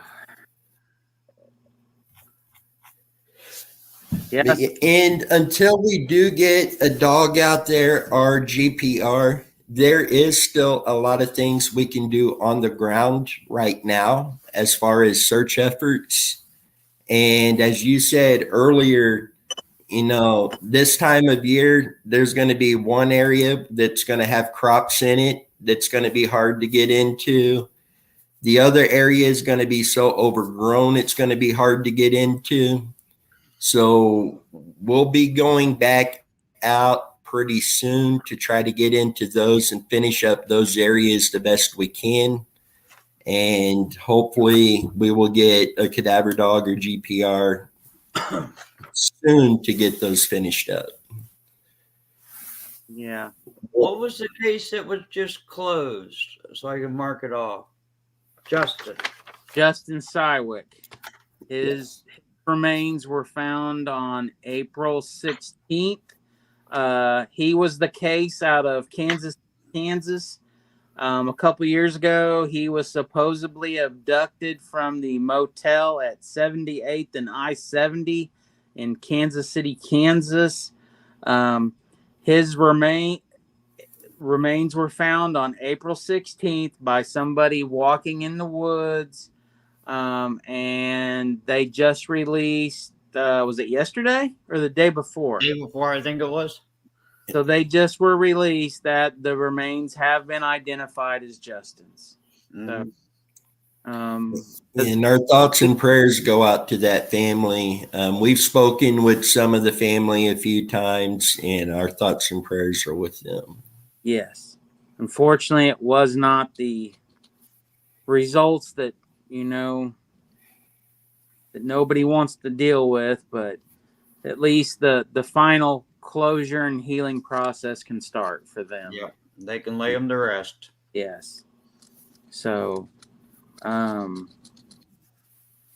that sad deal for sure. Yeah. But, so, guys, with our search efforts Sunday, some of the stuff that we're still going to be working to confirm on, we will keep you guys updated on that and our future searches in that area. I did take the cameras out with us to film it, but that wind was blowing so hard that the only thing you were going to hear is the wind blowing. And so we did not actually record the search efforts this go around. Hopefully the next time out there, it's not so windy and you could get a better view of where we're at and what we're doing. But we were out there probably 3.5 hours or so. Yeah, we were basically from 1 o'clock to 4 or 4:30. Yeah, something like that. I think Dennis called me right when you guys left. So yeah, it was for what we were doing though. We had a great day. We definitely, it felt good to get out and start doing, these activities and looking and walking. And I didn't mean to call you, Dennis. 4:30. 4:30 is when we left that day. Yep. But yeah, I mean, and like we said, it wasn't like we went out and walked and nothing happened. I mean, Stuff was found. yeah, absolutely. We did. So, but yeah, I mean, it was a great day of searching and working together as a group for sure. And So, with that, Chris and Taylor, thank you very much for coming out Sunday. Both of you done incredible out there. I think everybody that was on the ground found at least one item of interest, yeah, and some found multiple. And you guys done incredible, and it was just an honor having you guys out there with us like that. yeah, it was. I am thankful that they were there with us. Then we had some others that had planned on coming, but at the last minute they had some things come up and wasn't able to come out. But thank you very much for, everything you've contributed to coming out. And I've got no doubt you will be out on some of our future searches with this as well. And to all of you, thank you. You guys motivate us to keep going and keep doing this. And like with anything else, we have our good days, we have our bad days. You guys help motivate us and help us to where we're able to better help the families of missing loved ones. And the team effort is from day one has been incredible. Yeah. Has anybody seen a ghost behind me since we started? Alex was seeing things before we got started. I swear something ran behind you and it was not your daughter. No, she's not tall enough to get behind that chair. No. Now, what was you drinking earlier, Alex? All I've had is water today. City water? Yeah. Oh, that might explain. Yeah. I wonder maybe Tammy switched it out with vodka or something. I haven't even seen Tammy. I've been home. Right behind you. No, the door hasn't opened up, and she literally just texted me not even a minute ago and said hi. So she evidently is in the house because the cameras have gone off outside. She hasn't come up. Now, she did find a handful of morel mushrooms out there that was really, really delicious. Did you cook them up? Oh, yeah. Oh, man. I'm the same way, Alex. I don't do mushrooms. Nope. Them things are disgusting looking. No fungus. Nope. Not at all. And Alex, Catfish says, oh, by the way, I'm going to Alabama to look at a Dodge 600 I may get in a donation. Wow, that would be awesome. That would be cool. And Bobby, I just want to let you know I haven't got a wake-up call in like a week. So I don't know if you're messaging Dennis and waking him up, but I haven't got a call. Dennis, just put Alex's number on the Facebook page. Hey, there we go. See, haven't got the early morning call from Catfish. I haven't got any tacos yet from Dan. Dan's holding out on us. I could bring you Taco Bell, but you spend more time in the bathroom with Taco Bell. Hey, I ain't gonna lie. I had tacos 3 days in a row last week. I love tacos. I do too, but I had to take a break. I just ain't got no good taco place here. Oh, we got so many good taco places up here. You got to get Mark and Mac and Catfish up here and eat some tacos. Yeah, we can eat tacos one day, then we can hit the steakhouse another day, and then we can hit the fish place another day. Yep, for sure. Well, then we got to hit the barbecue spot. And we got to hit the barbecue spots. Can't forget about them. They make good barbecue down here. Just no tacos. Mm. We need to bring Dan up and show him some real barbecue. No, I want the Texas real barbecue is. Yeah. Texas got some good barbecue down there. Famous Dave's doesn't count. No. The best places to get food are the trucks on the side of the road. We got a taco shack that sets up at one of the gas stations here in town. When you go back up to Platte City, he sets up at one of the big gas stations, and he's there Tuesday through Saturday, and it's pretty good tacos. And he's got a truck and a trailer, and they make fresh tacos. So they got tacos, chips and salsa, quesadillas, and just regular nachos. It's pretty What good. about tamales? I've been looking for a good tamale since I moved to Oklahoma. Really? You know, just in Platte City, we've got 3 taco restaurants. We got 3 Mexican restaurants just in Platte City. And believe it or not, we ate at all 3 last week. So, yeah, they're pretty good. I mean, really good. We need to send you guys Mickey D kids meals. A friend that we used to race together, and he used to race at our shows when we did the mud racing, and he opened up a Mexican restaurant not too far from Dennis's house, and it's pretty good. Oh, it's good. Now, see, I can cook food. You can? Oh my goodness! I used to be an executive chef. What? Get out of here! Swear on everything. I still got. Hang on, I got my chef coat. Uh-oh. See, he ain't got to buy us tacos. He could just make us tacos. Yeah. He makes good ones. The question is, did he make you a birthday cake? No, that's Thursday. See, I still got my chef coat. Wow. Well, man, I guess when you get up here or we get down there, I know you're doing all the cooking. I haven't thrown it away. I'm surprised it still fits with all the weight I've gained. Huh. Yeah, if we ever go on the road on a case, Dan's coming with us. He'll be the cook.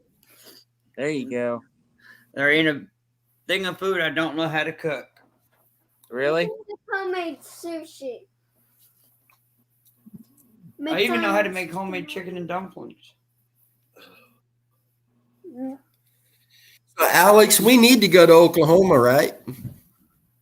Well, yeah, we need to make a 10-state road trip at least. When I make lasagna, I roast the tomatoes in the oven with basil and garlic stuffed in them until the skin's ready to peel off. Then I stick it in a blender and cook it down for 2 days. Wow. That sounds pretty good. Hey, come on, Mac. We're all going to go to Dan's, have him cook for us. Yeah. And then we're gonna shoot up to Bobby Flay's place. Bobby Kennedy's up at the Catfish Cabin, and I'll tell you something that'll blow your mind. I was approved for an audition for Hell's Kitchen, but I had to turn it down because someone was born. Oh. I can tell you something. So back in the 2000s, I had a game company that sent us a thing, and we used one of my race engines, the motor sounds from one of my big block race motors I had. They used the sound of it for a video game. Oh, wow. That's pretty cool. Yeah. Didn't receive a dime or nothing. Didn't even receive a free game. So I've got recipes that won Taste of the Town. Really? Yeah. Wow, that's pretty interesting. My dad was when he was in Vietnam, he was a chef in the military. So he ran a mess hall. He was a master chef. I used to have his cookbooks, but I have all his knives from Vietnam that have all the dates stamped on them and all that. I still have them. So after he had passed away, you know, I kept all that stuff. So Look at $5. Now, something else I know how to do. I can cut anything blindfolded, folded, Without chopping your hand off? without cutting, not even putting a scratch on my finger, and go fast. I'm telling you right now, somebody's gonna call you out, and we're gonna want to see it live. Oh, that's no problem. That's no problem at all. See, it's all about holding them fingers back. I can film all of it. Man, Yeah, that's Well, there we go. He's got a camera lady right there. He's ready to go. yeah. We had a race at one of the restaurants. You get mushrooms in a box. It's like yay big, maybe 5 pounds of mushroom. First one done got the rest of the day off paid.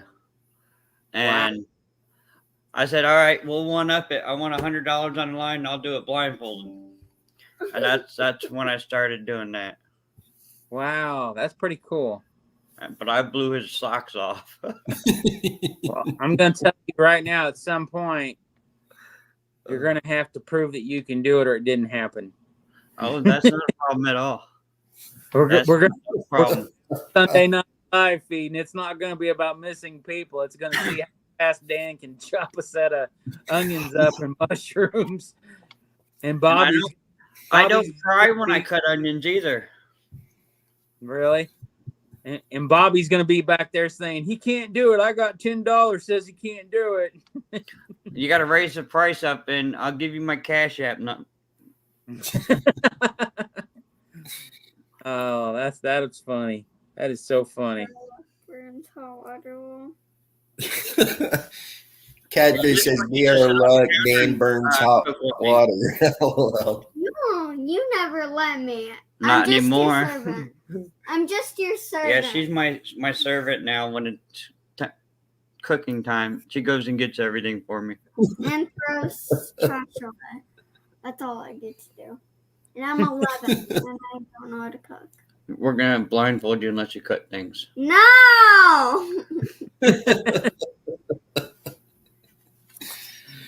Oh man, that's So, pretty guys, cool. we definitely have our work cut out for us on this property in Crystal's case. We've got searches for Randy Leach coming up and other searches in other cases as well.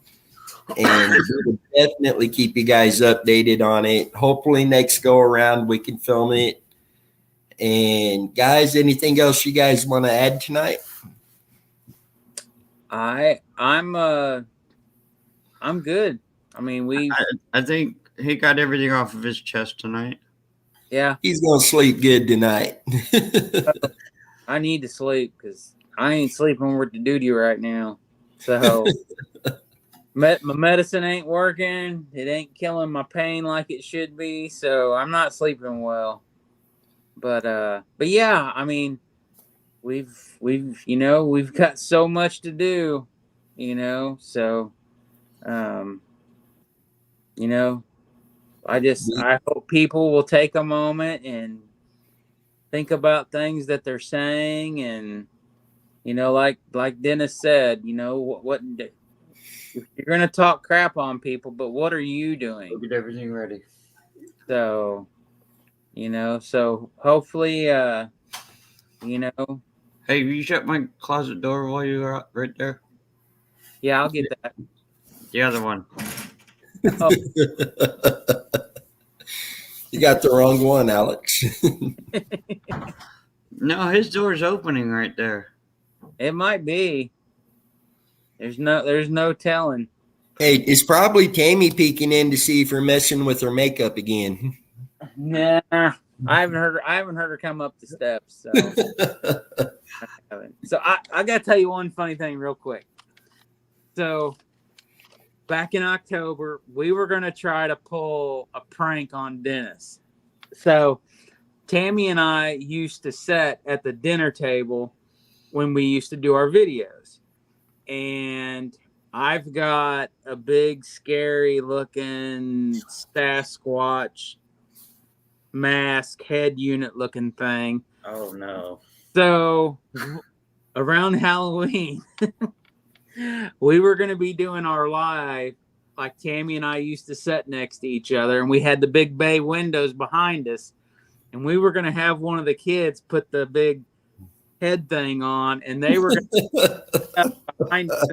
So while we were doing the live, and we never got to do it. It never worked out. You see, around Halloween, that's when we had received one of our threats as well. So what you probably would have saw would have been I'd have been sitting here talking to you, and then I'd have just run. Then you'd have me showing up outside your bay window with a shotgun in hand. You know what? I think you might have done that, Dennis. So, for sure. Lisa, I can't imagine why anyone would bitch or run their mouths about you guys when you guys work for free. I trust Muddy Waters more than anyone out there. Lisa, appreciate those words. We do our best to do what we can to help the families, and not one person on the team has asked what's in it for me. Everyone on the team, it's all about the families. It's all about the missing person, or in your case, finding answers in your case. And that's all that's important, and doing everything we can to help out. That's absolutely right. Yeah, even Lisa's got my personal cell phone number. She has no problem messaging me at all. And I can promise you, if Lisa had a problem with any of us, you're going to hear about it. She has a problem with me, I'm going to hear about it. It's not going to go to Facebook or anywhere else. She's going to go to that person. Mm-hmm. Yeah. Lisa don't pull her punches. Ask the representatives in Tennessee right now. Yeah. Yep. Hey, I just want to let you guys know that the next video is sponsored by Drunk Elephant. We got to see you try it out first to make sure it works. Proteiny Power Peptide Resurface. I can't even say that. All right, so here we go. You can see. Watch, it's nair. It's some. I don't know. It must be tears from a drunk elephant. That's what it looks like. And Mac says, always remember there is no I in team. And that's why I am so thankful for the team we had, because everybody has that mindset, Mac. It's not about me. It's not about Alex. It's not about Dan. It's all of us coming together with all of you to do what we can to help these families. And I'm just families. So grateful with that. Yeah. And keep in mind, family, it does have an I in it, but it's all about them. Right. It has nothing to do with none of us. Right. Yeah. Because, there is, it's all about helping, See, and Chris, Sunday was the first time I met Chris, and may have been the first time I met Taylor in person. And watching them out there, them getting involved in our conversations out there, they're the exact same way. This is about the missing person, the family, and finding answers. And it was just incredible. I got to answer Bobby real quick. He told Alex to get some Bud Light. Judging by him playing with makeup, I think he already does. I honestly don't drink beer. I don't drink at all. I never had a sip of alcohol till I was 29 years old. And beer is utterly disgusting. I can't, I'll tell you this. I was digging an old driveway up one day, jackhammering concrete out with the loader, digging it up. And the guy that I was working for, he came out with a cold Coors Light. And he's like, man, you thirsty. You're sweating. You're hot. You've been working hard all afternoon. He goes, here you go, man. And I was just kind of like, yeah, all right, I'll try. I'm telling you what, I got like 2 sips in. Couldn't do it. Last time I drank, I was 21 years old. I'm not going to admit how old I am right now, though, but it's way away from there. You know, last time I drank was Saturday. I can have a margarita or a daiquiri or White Claw? no. Or the only other thing I can drink is, because I don't drink pop either. I can say this. I quit drinking pop like 25 years ago. This last year, I have been so sick 2 different times that I told Tammy I needed Sprite. We lost him. But I had been sick enough that 2 different times I had to have Sprite to help my stomach. That's what I give my daughter when she's sick is Sprite. Sprite or ginger ale. Yeah. So it helps. So I like Smirnoff, certain ones. Smirnoff Ice? I think so. I'm not. There's the green apple one. It's one of those because it reminds me of drinking Sprite. That's Well, what then it's the Smirnoff Ice. Yeah. So it reminds me of drinking like Sprite and 7-Up, which or Fresca. And Fresca's good. Yeah. So yeah. I enjoy those, but I just don't hardly drink. I don't know. I just never. It was something that I never acquired a taste for, I guess. Oh, he's back. He didn't hear us talking about him, though. I felt my ears ringing. So yeah, I just, it's one of those things. I just never acquired a taste. And, I grew up where my mom and grandma used to make beer bread all the time. And, well, we just loved it. I mean, it was beer bread growing up was like the equivalent of chocolate chip cookies and cake. It was one of those things. So I enjoy making beer bread. And like what my what my mom and my grandma always used when we were little was the old yellow cans of Coors, which I guess is what they call Coors banquet beer. That's what I remember being little that they always used. And when, I make beer bread nowadays because the kids love it, you cook the beer out of it, but you get the flavor, the hops, so I always like to use like a honey wheat type beer, or, might use I still use the Coors banquet beer sometimes, stuff like that. So, stuff like that I do enjoy because it does taste good. What the hops and the flavor of it and the smell. But as for just drinking it outright, no, can't do it. So, Alex, it needed to be a Dennis cut me off.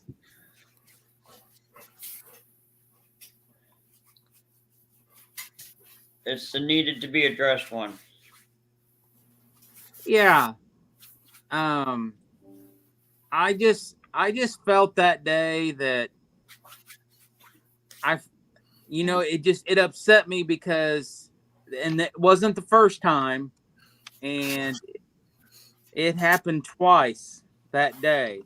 I think somebody fed off of somebody else in a different situation, and I'd had enough, and I made my comments. I had posted some pictures, and I'm like, we are actually out on a search right now. Blah, blah, blah, blah, blah. It's just, I wish people would think a little bit more before they open their mouths and say things, especially like what Lisa said. We're not out charging money. We don't require a fee. We do it out of our own heart and being good people, help people, and perfect example is Randy Leach's case. I've spent well over $1,500 on digital billboards. I have never asked a dime from anybody, and then I got banned from the main Randy Leach page.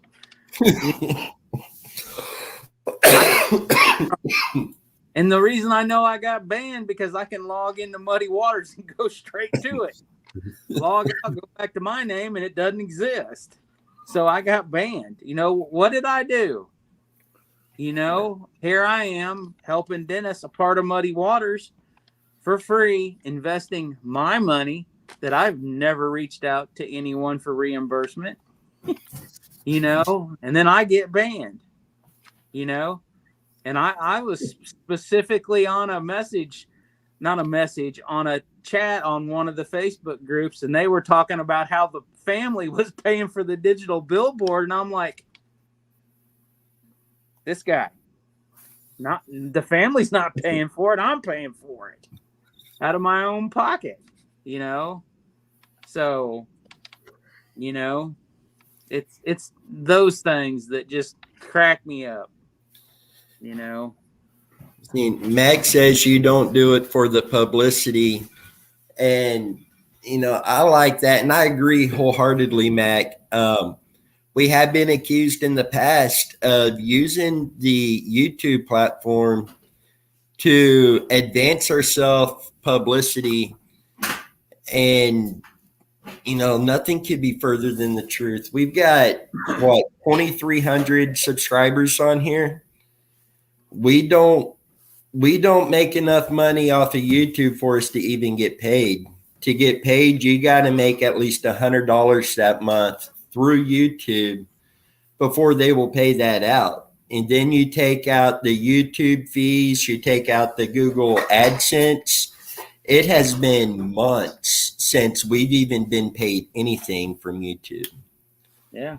So I don't understand the personal gain that some have said that we're getting, because it's not there. Just literally not there. We don't even make enough money from YouTube where we could have went and had Taco Tuesday, buy one, get one free tacos and pay for. That's no lie. Probably not even enough to go on the dollar menu at McDonald's. No. We've literally the last 3 or 4 months, nothing, no pay whatsoever. It all goes in. Well, until it hits $100, they keep it anyway. But at the $100, then they take their cut, and out of the 100, we would get about $49 of that. Then we had that 1 month where donations come in. That month was over $1,000, is what YouTube said we had made that month. It was around $1,100. When we got paid like $456 out of that. It's definitely not doing this for the money, because it's costing us a whole lot more money than that. Yeah, that is very true. But you know what? We just keep trucking on.